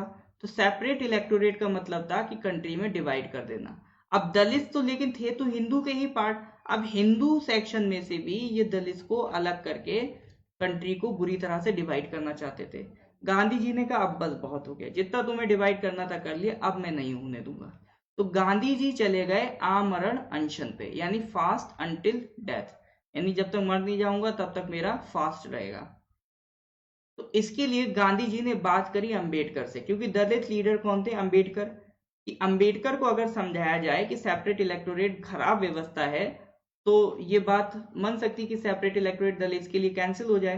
तो यही पुणे जेल में गांधी जी और अंबेडकर आपस में मिलते हैं और वो डिसाइड करेंगे कि चलो ठीक है, दलित के लिए सेपरेट इलेक्टोरेट नहीं रहेगा, रिजर्वेशन की व्यवस्था कर देंगे, कुछ सीटें रिजर्व कर देंगे दलित के लिए।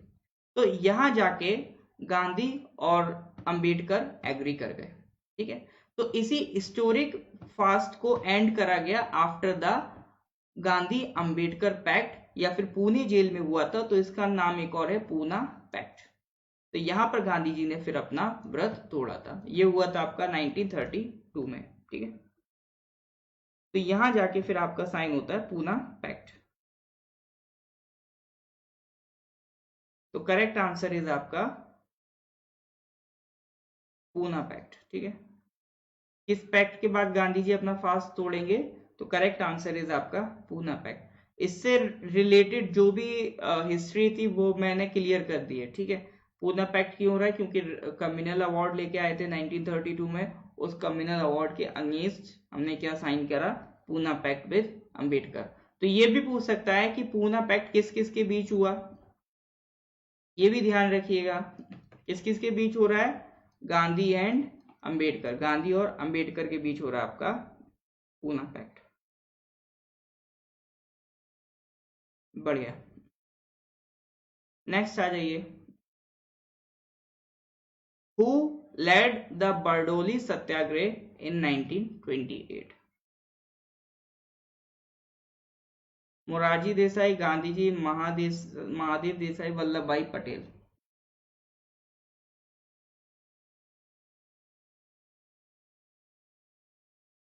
हाँ जी, Gandhi ji and Ambedkar sign Poona pact.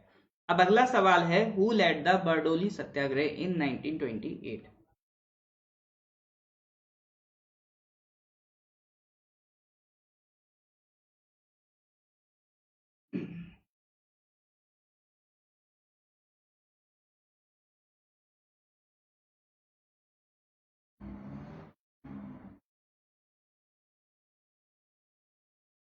सी और डी? सी और डी कंफ्यूजन है। गांधी जी, लीडर तो गांधी जी थे, तो गांधी जी तुक्का लगा देते हैं। हाँ जी, अब लोग कह रहे हैं डी। एक फेमस आपका केस हुआ था बारडोली में इन गुजरात 1928 में। वहां पर क्या होता है, जैसे कि हर 20 इयर्स में जो ब्रिटेन सरकार थी वो जो टैक्स था उनके रेवेन्यू पे, लैंड पर, फार्मर्स के, वो उसको रिवाइज करती थी। तो 1926 में एक नया रिवीजन आया जिसमें उन्होंने कहा कि अब हम 30% टैक्स कर देंगे। जो आपके फार्मर्स हैं उनकी रेवेन्यू पर 30% टैक्स लगा देंगे किसानों पर। तो 30% टैक्स बहुत ज़्यादा था, तो इसलिए किसानों ने इसके अगेंस्ट प्रोटेस्ट करना स्टार्ट किया। तो पहुंचे गांधी जी के पास। फिर वहां से इनके लीडर बन के आए वल्लभ भाई पटेल। तो बारडोली सत्याग्रह में किसको भेजा गया? तो वल्लभ भाई पटेल को भेजा गया। तो वल्लभ भाई पटेल ने वहां के लोगों का सपोर्ट किया और इनको बिल्कुल एक्टिव कर दिया कि देखो, तुम्हें किसी भी तरह से ये टैक्स नहीं देना है, हम ये तुम्हारा टैक्स कम करवा के रहेंगे। और अल्टीमेटली प्रोटेस्ट की वजह से, वो इसी सत्याग्रह के रास्ते पे चलने की वजह से, वो जो आपका टैक्स था वो वापस ले लिया गया। और वहीं से, इसी बारडोली सत्याग्रह से वल्लभ भाई पटेल को टाइटल मिलता है सरदार। सरदार का टाइटल वल्लभ भाई पटेल को इसी बारडोली सत्याग्रह से मिलता है। तो इनका टाइटल क्या हो गया था? सरदार वल्लभ भाई पटेल। अब 1922 में नॉन कोऑपरेशन मूवमेंट खत्म हो चुका था, ठीक है। तो लोगों में एक थोड़ा सा नाराजगी भी थी और एक कह सकते हैं कि एक भरोसा भी टूटा था गांधी जी के ऊपर कि गांधी जी इतना बड़ा मूवमेंट फेल करा ले गए। तो ये जो बारडोली सत्याग्रह था, तो इससे लोगों का भरोसा फिर रिवाइव हुआ था कि लोगों को लगा था नहीं, गांधी जी का रास्ता सही है। 1922 के बाद लोग डाउट करने लगे थे, बट 1928 में बारडोली सत्याग्रह सक्सेसफुल रहा, तो उसके बाद लोगों को लगा नहीं, गांधी जी का रास्ता सही है। तो यहाँ पे आपके जो लीडर थे वल्लभ भाई पटेल थे, और यहीं से उनको टाइटल क्या मिला था? सरदार का, ठीक है। Vallabh Bhai Patel got the title सरदार। गुजरात है तो डी। हाँ, गुजरात के लीडर थे आपका वल्लभ भाई पटेल। नेक्स्ट क्वेश्चन पे आ जाइए। Which of the following acts had provision of Indian civil services recruitment on the basis of competitive examination. यानी ओपन सिविल सर्विसेज की बात किस कानून से आई थी?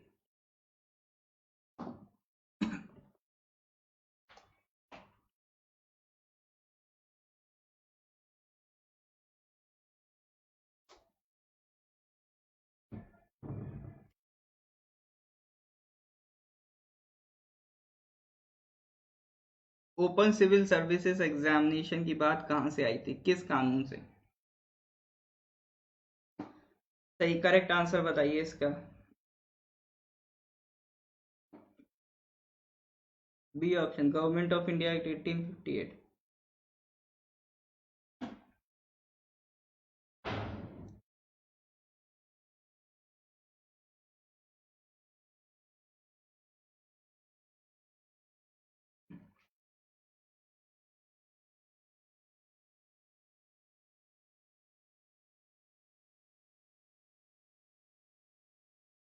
और लोग बताइए करेक्ट आंसर। हाँ जी, मोदी जी तो आप हैं गुजरात के लीडर। मार्जिन कह रहे हैं, आई गैस, कोई बात नहीं। Charter act of 1853।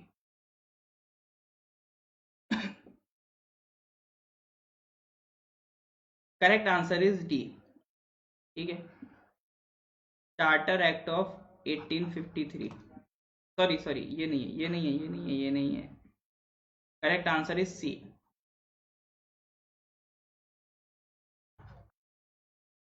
Charter act of 1853।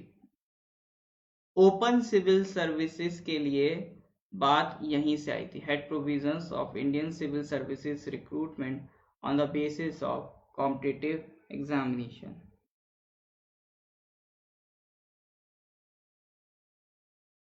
ठीक है, 1853 में कॉले कमेटी बनाई गई थी इसके लिए। अब देखिए हो क्या रहा है, हमने पढ़ा था कि 1757 battle of Plassey, 1761 battle of Buxar, 1760 battle of Wandiwash, इतने हैवी बैटल्स जीत जीत के ईस्ट इंडिया कंपनी ने अपनी पावर इंडिया में जमा ली। अब इनकी जैसी पावर जमी तो ईस्ट इंडिया कंपनी के साथ दिक्कत क्या हो गई, इसके जो ऑफिसर्स थे वो बहुत ज्यादा इंडिपेंडेंट थे। तो बहुत ज्यादा इंडिपेंडेंट होने की वजह से ईस्ट इंडिया कंपनी के जितने भी ऑफिसर्स थे वो करप्ट हो गए। कुछ भी चल रहा है, जो भी पैसा आ रहा है वो आपका इनकी कंपनी के पास ही जा रहा है, इंडिविजुअल लोगों के पास जा रहा है। इनके गवर्नर थे आपका, क्या नाम था, रॉबर्ट क्लाइव। रॉबर्ट क्लाइव बहुत करप्शन करके गया। कहते हैं इस टाइम इतना पैसा कमा लिया था जितना आज अमेजोन के पास नहीं। रॉबर्ट क्लाइव ने बहुत करप्शन करा था, बहुत अलग लेवल पे करप्शन करा था। तो रॉबर्ट क्लाइव का जो करप्शन था इस हद तक बढ़ गया था कि कंपनी बिल्कुल डूबने की कगार पे आ गई। तो 1772 आते आते कंपनी बिल्कुल डूबने की कगार पे खड़ी थी। तो इन्हें लोन चाहिए था। तो लोन लेने ये कहाँ गए, अपनी सरकार के पास गए, ब्रिटेन के पास गए। तो ब्रिटेन ने कहा ठीक है हम तुम्हें पैसा देंगे, अब लेकिन पैसा फ्री में तो नहीं आता है। अगर हम तुम्हें पैसा देंगे तो बदले में कुछ मांगेंगे। तो बदले में हम चाहते हैं हम तुम्हें रेगुलेट करें, क्योंकि अगर तुम्हें हम देख रहे हैं कि बहुत करप्शन कर रहे हो तो सिर्फ ये पैसा ले जाओगे फिर तुम बर्बाद कराओगे हमारा पैसा। तो इसीलिए अब तुम सिर्फ अपनी मर्जी से काम नहीं करोगे, हमारी मर्जी से काम करोगे। तो यहां से ब्रिटेन गवर्नमेंट ने धीरे धीरे स्टार्ट करा था ईस्ट इंडिया कंपनी को रेगुलेट करना। एक रीजन ये भी हो सकता है कि देखिए ईस्ट इंडिया कंपनी में जो भी ऑफिसर जाता था ना वो बहुत पैसा कमा के आता था। तो जो ब्रिटेन की पार्लियामेंट वाले हैं वो कहते थे वाह हम यहाँ ब्रिटेन में रहकर इतना पैसा नहीं कमा पा रहे हैं, ये लोग एक इंडिया जाते हैं खूब कमा के ले आते हैं। तो एक एनवीनेस थी, एक जलन थी उनके अंदर ईस्ट इंडिया कंपनी वालों को लेके। जैसे ब्रिटेन की पार्लियामेंट को ऑप्शन मिला उन्होंने कहा ठीक है इनको कंट्रोल में लाना पड़ेगा। तो इन्हें कंट्रोल में लाने के लिए धीरे धीरे कई सारे कानून बनाए गए। शुरुआत होती 1773 से। रेगुलेटिंग एक्ट बना 1773 में, पिट्स इंडिया एक्ट 1781, फिर 1793 में, हर 20 इयर्स में कानून बनता था। 1813 में, 1833 में, फिर लास्ट इन्होंने बनाया था 1853 में। तो 1773 से शुरू करके कानून कहां तक बन रहे हैं, 1853 तक। अभी इतने कानून बना ले गए, ईस्ट इंडिया कंपनी इनके कंट्रोल में नहीं आ रही है। अगर इसी में कंट्रोल में आ जाती तो ये इतना कुछ करने की जरूरत ही नहीं पड़ती। तो इतने कानून बना ले गए, कंपनी कंट्रोल में नहीं आ रही है। क्या रीजन हो सकता है कंपनी कंट्रोल में नहीं आ रही है? तो आप खुद इमेजिन करिए कि आज के टाइम में अगर प्रधानमंत्री कोई डिसीजन लें तो वो उन्हें इम्प्लीमेंट करवाना है। जैसे प्रधानमंत्री का मान लीजिए कोई भी स्कीम है, डिजिटल इंडिया कि कंट्री में डिजिटल वर्क को प्रमोट किया जाए, लोगों को अवेयर किया जाए डिजिटल अवेयरनेस को लेके। तो प्रधानमंत्री क्या करेंगे, हर स्टेट के चीफ मिनिस्टर के साथ मीटिंग करेंगे कि देखो भाई मुख्यमंत्री हो, ये तुम्हारी ड्यूटी है, अपने अपने स्टेट में डिजिटल अवेयरनेस बढ़ाओ। तो मुख्यमंत्री क्या करेगा, अपने स्टेट के सारे जितने भी डीएम हैं, आईएएस ऑफिसर हैं, उनसे मीटिंग करेगा। कहेगा अब ये तुम्हारी जिम्मेदारी है कि एक एक इंडिविजुअल लोगों तक अवेयरनेस बढ़ाओ। तो पीएम ने ऑर्डर दिया सीएम, सीएम ने ऑर्डर दिया डीएम को। तो अल्टीमेटली ग्राउंड लेवल पे काम कौन कर रहा है? डीएम कर रहा है, ऑफिसर कर रहा है, हाई रैंक ऑफिसर कर रहा है ग्राउंड लेवल पे काम। तो ये दिक्कत यहाँ पे यही हो रही थी। अभी ब्रिटेन इनको रेगुलेट कर रहा था, लेकिन अल्टीमेटली जो ऑर्डर्स थे वो फॉलो ही नहीं हो रहे थे। अगर डीएम कह रहे हमें नहीं फैलानी डिजिटल अवेयरनेस, तो क्या ये सक्सेसफुल होगा? नहीं होगा। तो ऊपर से रेगुलेटिंग एक्ट में ऑर्डर आ रहे थे, बट नीचे फॉलो नहीं हो रहे थे। फॉलो क्यों नहीं हो रहे थे? क्योंकि इनके जो ऑफिसर्स थे, उस टाइम पे जो हाई रैंक ऑफिसर्स थे, वो उनकी रिक्रूटमेंट होती थी एक यूनिवर्सिटी से, शायद उसका ऐसी कुछ नाम था, हैलबरी यूनिवर्सिटी। और इस हैलबरी यूनिवर्सिटी को स्पॉन्सर करती थी आपकी ईस्ट इंडिया कंपनी। यानी ईस्ट इंडिया कंपनी का पैसा लगा था हैलबरी यूनिवर्सिटी। तो हैलबरी यूनिवर्सिटी से जो लोग पढ़ लिख के आते थे वही इंडिया में ऑफिसर बनते थे, डीएम बनते थे, कलेक्टर बनते थे। तो अगर हैलबरी यूनिवर्सिटी से आप पढ़ के आ रहे हो और हैलबरी यूनिवर्सिटी ईस्ट इंडिया कंपनी चला रही है, तो आप किसके लॉयल हो गए? ईस्ट इंडिया कंपनी के लॉयल हो गए।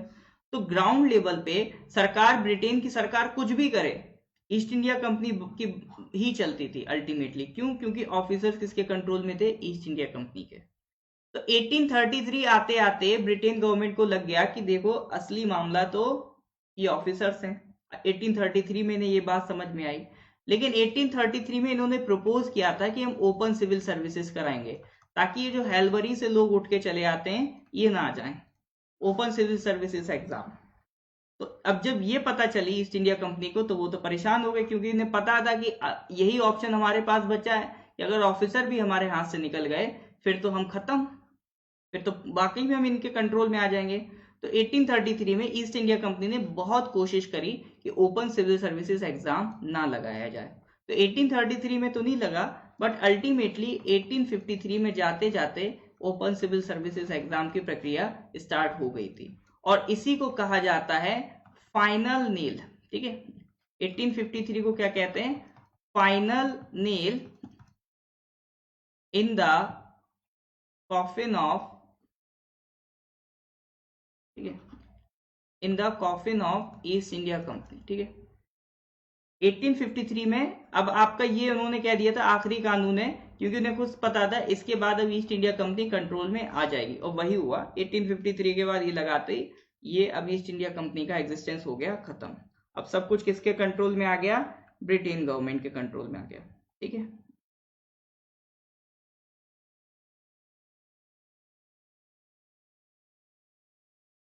अच्छा 1761 बोल गया क्या मैं? नहीं नहीं नहीं नहीं, थर्ड बैटल ऑफ पानीपत 1764। हाँ, अगर मैं 1761 बोला हूँ तो उसको करेक्ट कर लीजिए, 1764। ठीक है, करेक्ट कर लीजिए उसको, 1764 है बैटल ऑफ बक्सर, अगर 1761 बोल गया हूँ तो।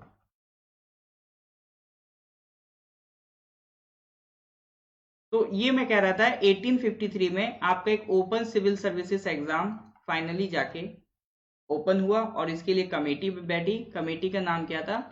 Lord Macaulay committee.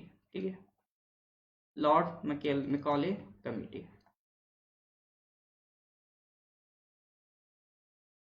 ठीक है।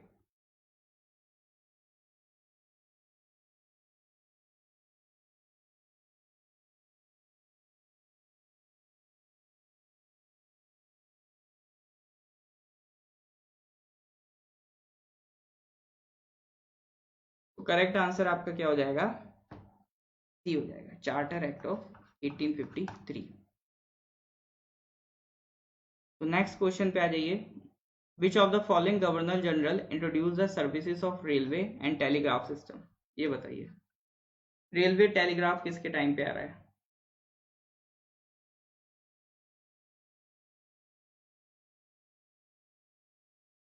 नहीं आ रही क्या?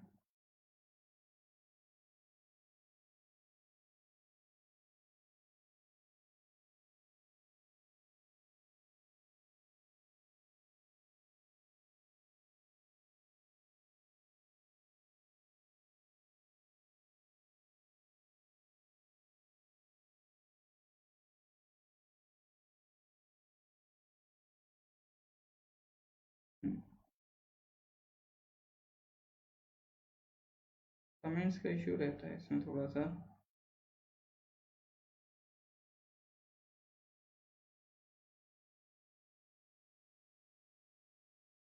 क्या लगा रहे हैं आप लोग, बी या डी? बेंटिक? बेंटिक तो जमाने गुजर गए, कहाँ बेंटिक के टाइम पे आप लोग जा रहे हैं।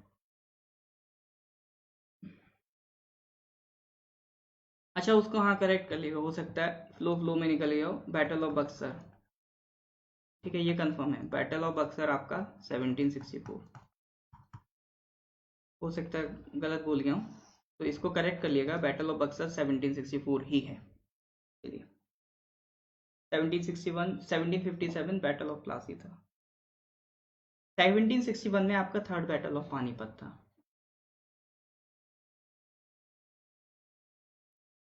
Question number 17, which of the following governor general introduced the services of railway and telegraph system? Lord Cornwallis, Dalhousie, Wellesley, Bentinck. जल्दी से करेक्ट आंसर दीजिए।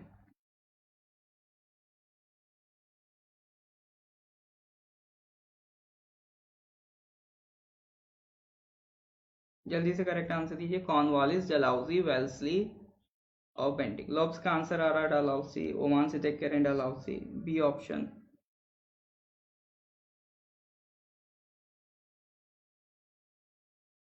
चलिए बी लगा देते। करेक्ट आंसर इज आपका डलहौजी। ठीक है, विच of the following governor general introduce the services of railway and telegraph system?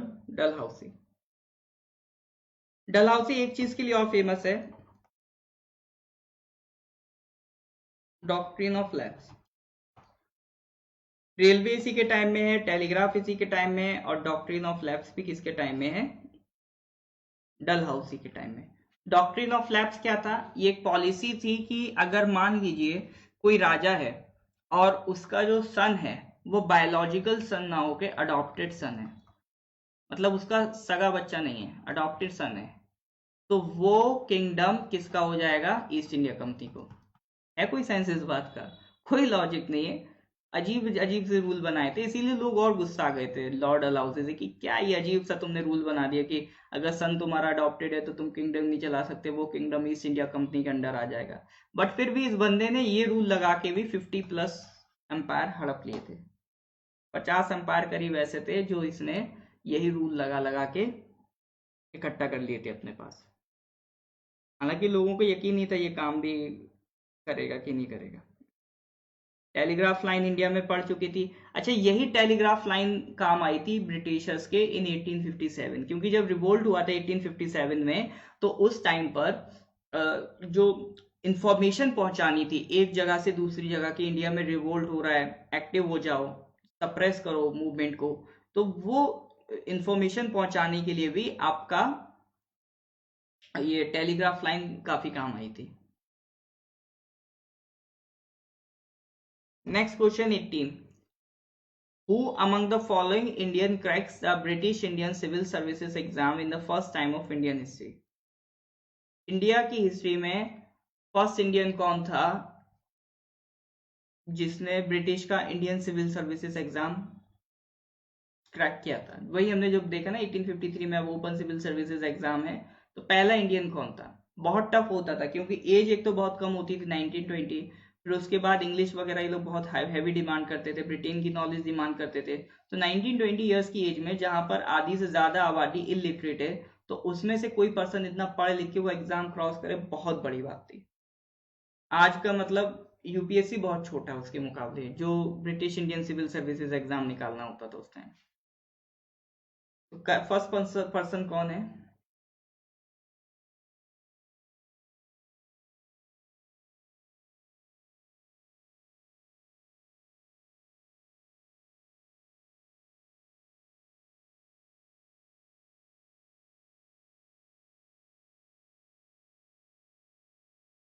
और लोग बताइए।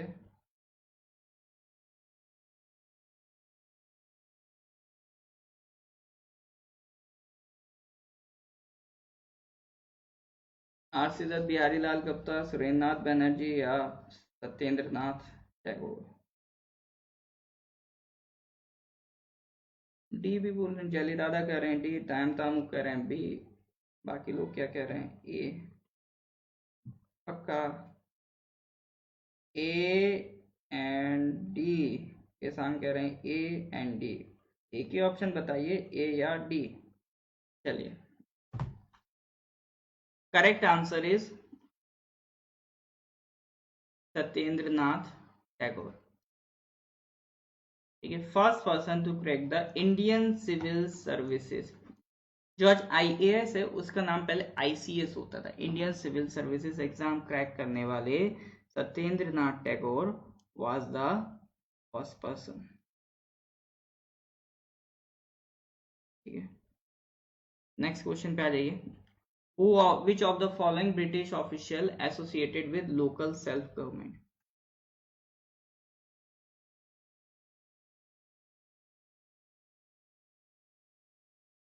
इनमें से लोकल सेल्फ गवर्नमेंट से रिलेटेड कौन था?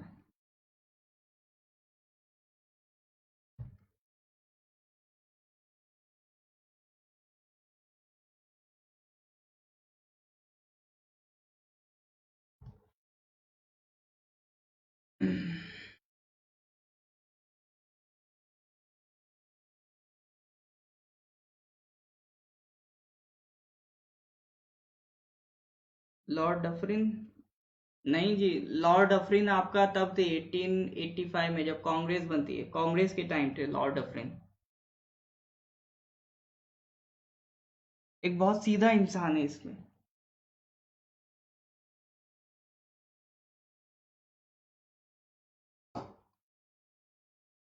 Correct answer is Lord Ripon. Lord Ripon is known as the father of local government.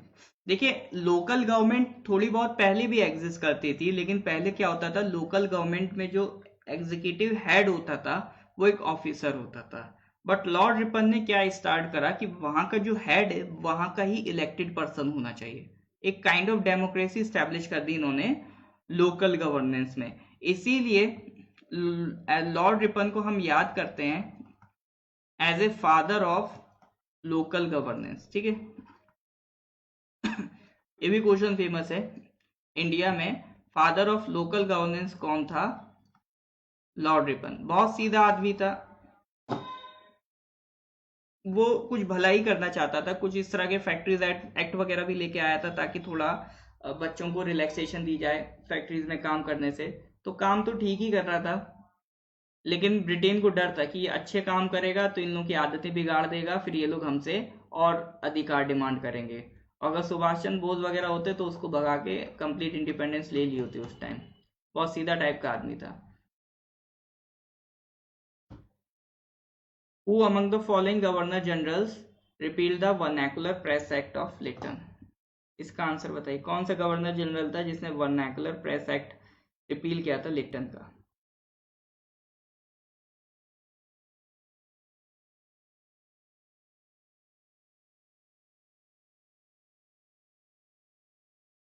Vernacular press act आपका कब रिपील हुआ था?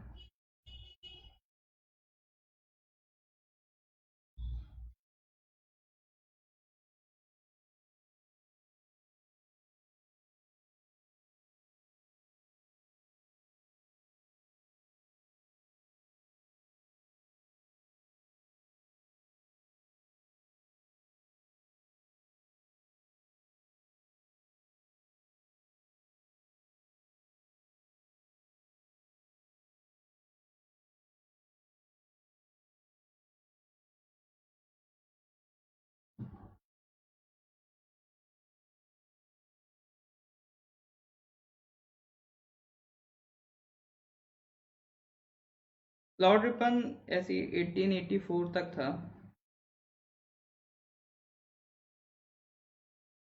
ठीक है, B answer different.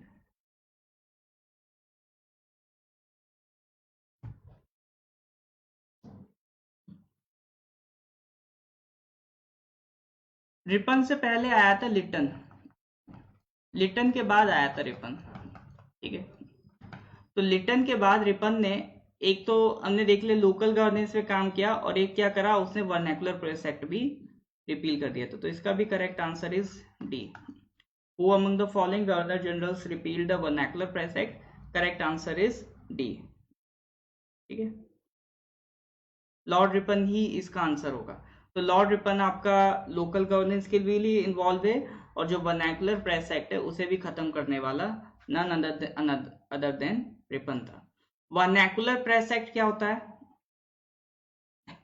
Vernacular press act का मतलब है वर्नैकुलर लैंग्वेजेस, यानी जो आपकी बहुत ही कम एरिया में बोली जाने वाली लैंग्वेजेस होती हैं उन्हें हम क्या कहते हैं? Vernacular languages.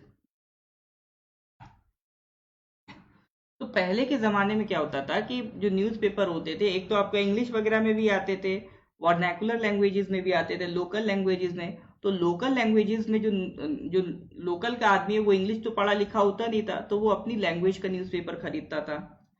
अब इसमें जो लिप्टन था उसने क्या सोचा कि अगर लोकल लैंग्वेज में अगर हमारी सरकार की बुराई की जाएगी तो एक आम आदमी तक वो खबर पहुंचेगी, आम आदमी तक अगर खबर पहुंचेगी तो एक मास पॉपुलेशन हमारे अगेंस्ट रिवोल्ट कर सकती है। तो उसने ये कह दिया वर्नैकुलर प्रेस एक्ट में कि अगर किसी भी तरह की सरकार की बुराई है तो वो वर्नैकुलर लैंग्वेजेस वाले पेपर में नहीं कर सकते।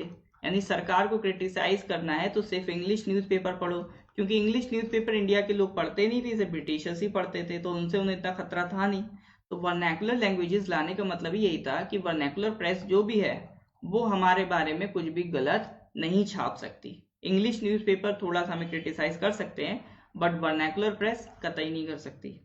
तो रिपील्ड मतलब खत्म कर दिया, रिपील्ड मतलब एबॉलिश, एंड खत्म कर देना। तो ये एक ऐसा एक्ट था जिससे आम आदमी सरकार की कभी क्रिटिसिज्म को सुन ही नहीं पाएगा, या फिर एक तरीके से कह सकते हैं वो लोगों को प्रोत्साहित कर रहा था, मोटिवेट कर रहा था कि इंग्लिश पढ़ो, ताकि हमारी बुराई सुननी है तो इंग्लिश में ही सुन पाओगे, तो इंग्लिश पढ़ो। तो इस वजह से भी ये एक्ट खराब था। बट जब रिपन आया तो उसने कहा एक्ट तो ठीक नहीं है, हटाओ इसे, वर्नैकुलर प्रेस एक्ट भी हटा दिया रिपन ने। तो रिपन ठीक आदमी था। ठीक है,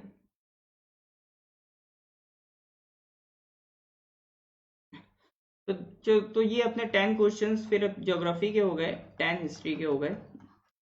अब अगले जो क्वेश्चंस हम करेंगे वो किसके होंगे? जनरल साइंस से related. Question number 21, if the current reverses direction after equal interval of time it is called direct current, alternating current, induced current या ionic current?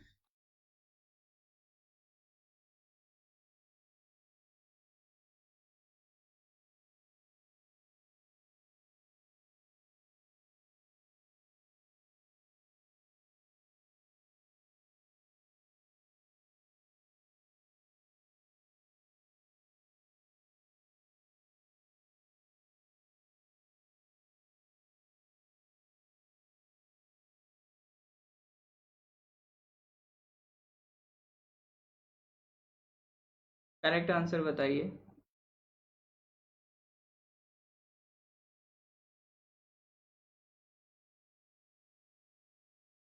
B option, if the current reverses direction after equal intervals of time it is called alternating current। alternating का मतलब ही है कि इस तरह से होगी current, current अब आपका सीधे फ्लो नहीं कर रही है, करंट इस तरह से, ये इस तरह से।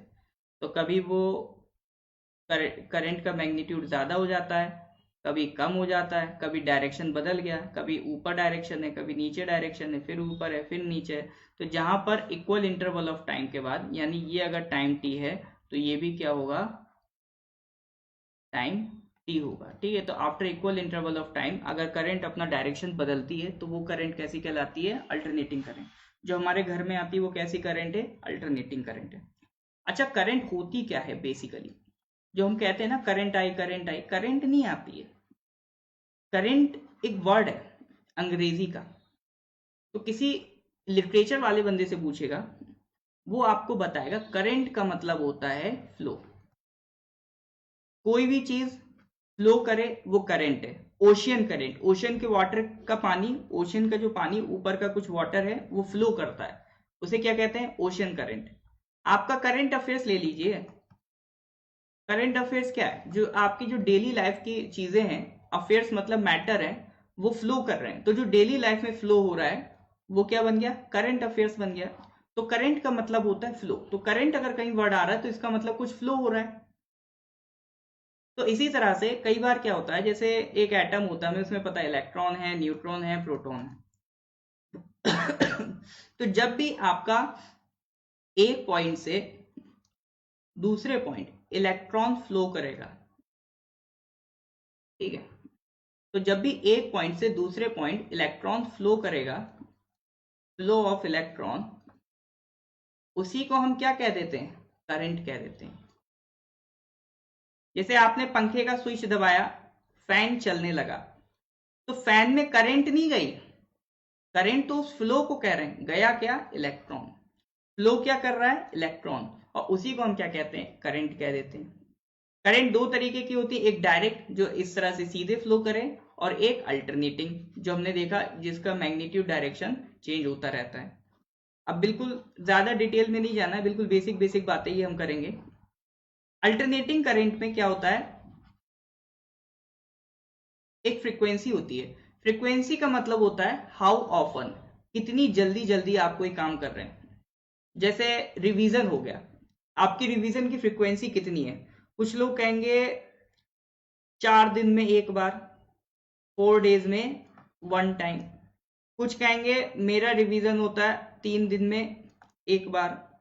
कुछ लोग कहेंगे कि मेरा रिवीजन होता है 10 दिन में एक बार।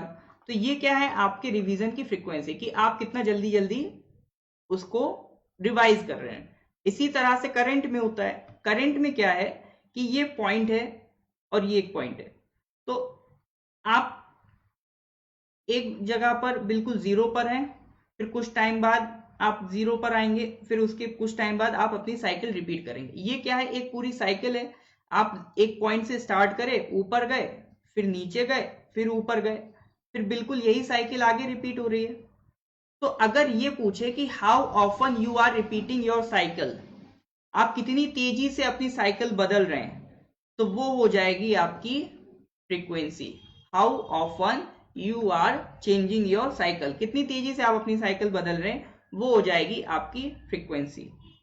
अब पता चला, कोई कह रहा है कि सर ये साइकिल 10 सेकंड में एक बार बदल रही है, कोई कह रहा है 10 सेकंड में एक बार बदल रही है, तो फ्रीक्वेंसी हो जाएगी 10, या कह सकते हैं 1/10, ठीक है। अगर कोई कहे, और फ्रीक्वेंसी की यूनिट क्या लिख देते हैं हम? हर्ट्ज। फ्रीक्वेंसी की एसआई यूनिट, यहां से एक पॉइंट और पकड़ लीजिए, फ्रीक्वेंसी की एसआई यूनिट क्या होती है? हर्ट्ज होती है, ठीक है। अगर कोई कहे 20 सेकंड में फ्रीक्वेंसी चेंज हो रही है, तो फ्रीक्वेंसी कितनी हो गई? 1/20। तो फ्रीक्वेंसी का फॉर्मूला कितना आता है?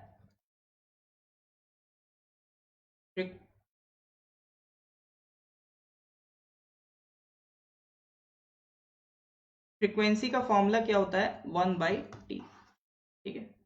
यानी कितना तेजी से आपकी साइकिल बदल रही है, वही आपकी फ्रीक्वेंसी होती है। तो फ्रीक्वेंसी आपका यूज होती है एसी में, और भी वेव वगैरह में आप कहीं ना कहीं फ्रीक्वेंसी वर्ड देखेंगे। फ्रीक्वेंसी मतलब how often you are repeating. तो next question is 22, what is the frequency of alternating current produce in India? देखिए, हर कंट्री जो एसी करंट उनके यहाँ आता है उसकी फ्रीक्वेंसी फिक्स रखता है। यूएसए अलग रखता है, इंडिया अलग रखता है। तो इंडिया में हम स्टैंडर्ड फ्रीक्वेंसी क्या रखते हैं, ये पूछ रहा है। इनडायरेक्ट ही कहते हैं, इनडायरेक्ट तो सही मतलब नहीं है। हाँ जी ताबिंग, बताइए क्या कह रहे हैं आप? अल्टरनेटिंग ज्यादा करेक्ट वर्ड है, अल्टरनेटिंग करंट कहिए। अब कहने को तो कह सकते हैं, डायरेक्ट नहीं तो इनडायरेक्ट नहीं है, बट इनडायरेक्ट अप्रोप्रिएट वर्ड नहीं है, alternating current is an appropriate word.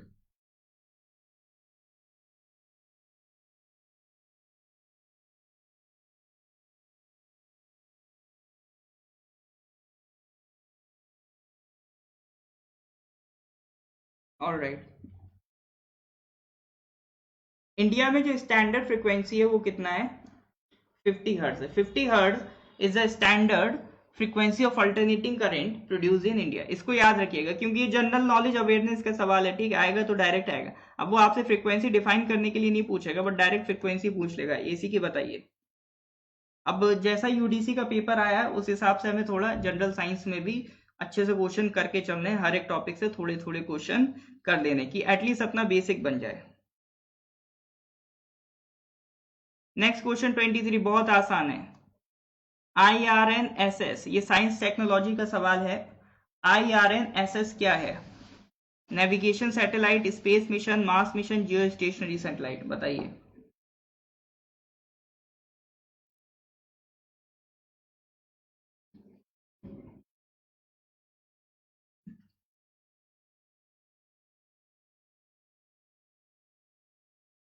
अच्छा, IRNSS किसने बनाया है?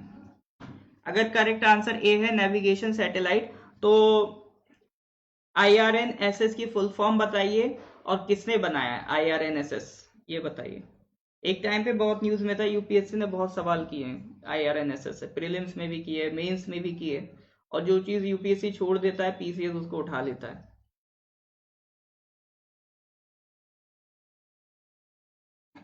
हाँ जी, नेविगेशन सैटेलाइट है, बहुत सही। जीरो जैन जी, नहीं जी, जियो स्टेशनरी सैटेलाइट नहीं है, एक नेविगेशन सैटेलाइट है।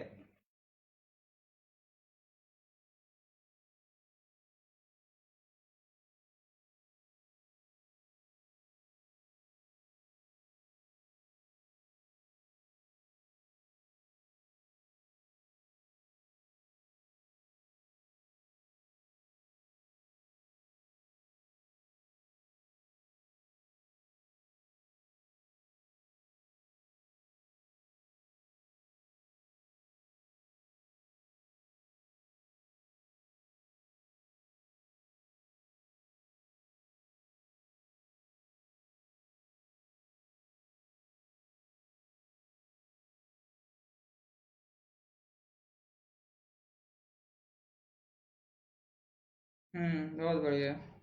बोमडो नासा नहीं है भैया, हर काम नासा नहीं करता, हम भी कुछ कर लेते हैं, हम में भी काबिलियत है इंडिया में, ठीक है? तो IRNSS क्या है, इसकी फुल फॉर्म जरूर याद रखिएगा।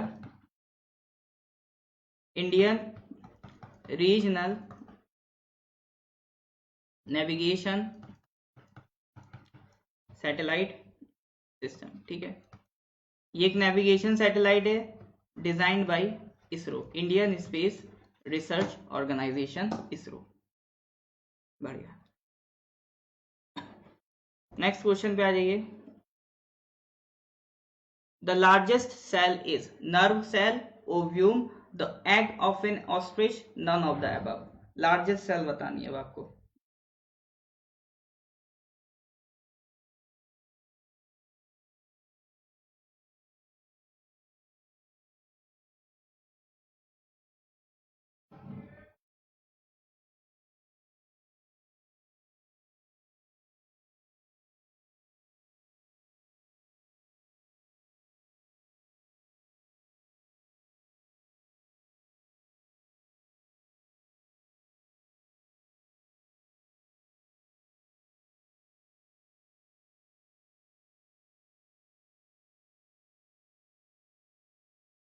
ये थोड़ा सा ट्रिकी है।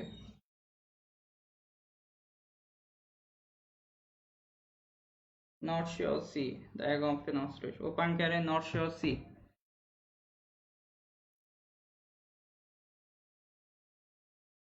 नॉट श्योर सी, ओव्यूम बता रहे हैं, ताम तामू कह रहे हैं ओव्यूम है। क्वेश्चन पूरा पढ़िए, क्या पूछ रहा है? द लार्जेस्ट सेल इज, कहीं लिखा है कि इंसान की बतानी है? ऐसा तो कहीं नहीं लिखा ना कि इंसान की लार्जेस्ट सेल बतानी है, कहीं लिखा है ऐसा? ह्यूमन वर्ड का डिस्क्रिप्शन कहीं नहीं है। ह्यूमन की बात करते तो आंसर फीमेल ओव्यूम होता, बट यहां पर correct answer is the egg of an ostrich. जो उसकी सेल होती है ऑस्ट्रिच के एग की, वो लार्जेस्ट सेल होती है।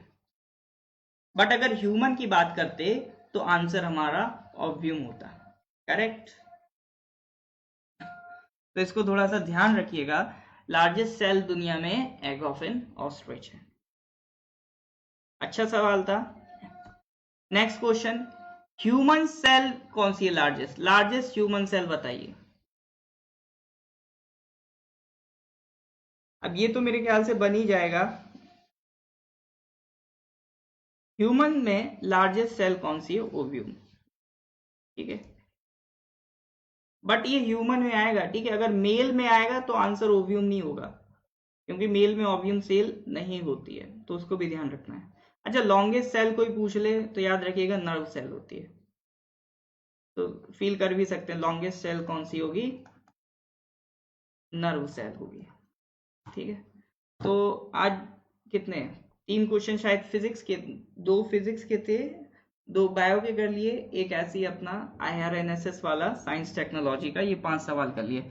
इसी तरह से धीरे धीरे अपन जो भी इंपॉर्टेंट टॉपिक्स हैं जनरल साइंस के वो निपटाते रहेंगे। आपको अपनी तरफ से क्या करना है, इनका रिवीजन बरकरार रखना है।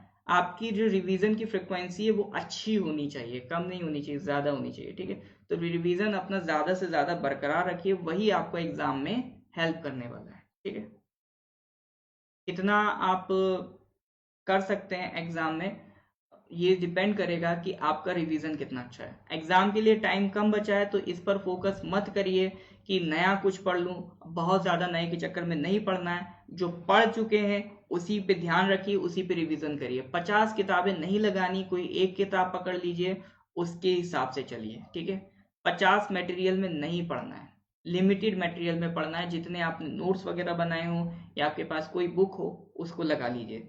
कुछ नहीं कराओ, अभी तक कुछ नहीं पढ़ाओ तो बस एक काम कर लीजिए, प्रीवियस ईयर लगाइए। ठीक है, अब पढ़ने का इतना कोई टाइम नहीं है हमारे पास, अगर पढ़ाई नहीं की हो तो कोशिश करिए प्रीवियस ईयर ज्यादा से ज्यादा लगाइए। ल्यूसेंट, मनोहर पांडे, इनकी प्रीवियस ईयर की किताबें आती रहती हैं, काफी क्वेश्चंस उसमें होते हैं, तो वो प्रीवियस ईयर की किताबें लगाइए, वो भी आपको बहुत सिखाएगा।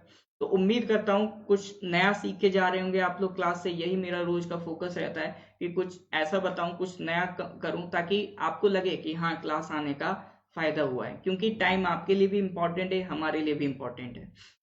तो चलिए आज की क्लास फिर हम यहीं समाप्त करते हैं। आप लोग मेहनत करते रहिए, पढ़ाई करते रहिए, क्योंकि पढ़ाई ही आपकी जिंदगी है अभी फिलहाल के लिए, और कुछ आपकी लाइफ में नहीं होना चाहिए। ठीक है, जुलाई का करंट अफेयर्स देखिए 1-2 दिन में मैं भेज दूंगा। ठीक है, देखिए प्रीशियस टाइम आप ही के लिए है, आप नहीं होंगे तो हमारे टाइम की वैल्यू नहीं है कोई, तो आप ही के लिए है सारा टाइम, बस आप लोग उसको यूटिलाइज करिए और हमारे एफर्ट्स को आप ही प्रमोट कर सकते हैं, क्योंकि ये हमेशा याद रखिएगा, क्योंकि आपका एफर्ट और टीचर का, ये आपका एफर्ट है, ठीक है, स्टूडेंट एफर्ट, और ये है टीचर एफर्ट, ये मिलके आपको सक्सेस देता है। अब टीचर एफर्ट हमारा तो मान लीजिए 10 है, लेकिन आपका 0 है, तो रिजल्ट तो फिर भी 0 ही आएगा ना। तो आपकी तरफ से कुछ ना कुछ एफर्ट होना चाहिए, तभी आपका जो रिजल्ट है वो निकल के आएगा। अदरवाइज अगर आपकी तरफ से 0 रहा तो हम कितना ही पढ़ा लें, कोई फायदा नहीं। तो कोशिश करिए, आप अपनी तरफ से एफर्ट लगाइए, और प्लीज अगर आपको लगता है कि ये फायदेमंद क्लास थी तो इसको अपने फ्रेंड्स वगैरह से भी शेयर करिए, ताकि वो भी इसका थोड़ा फायदा उठा पाए। तो चलिए आज की क्लास पर हम यहीं खत्म करते हैं। बहुत बहुत धन्यवाद, अलविदा, शाम को मिलते हैं, बाय।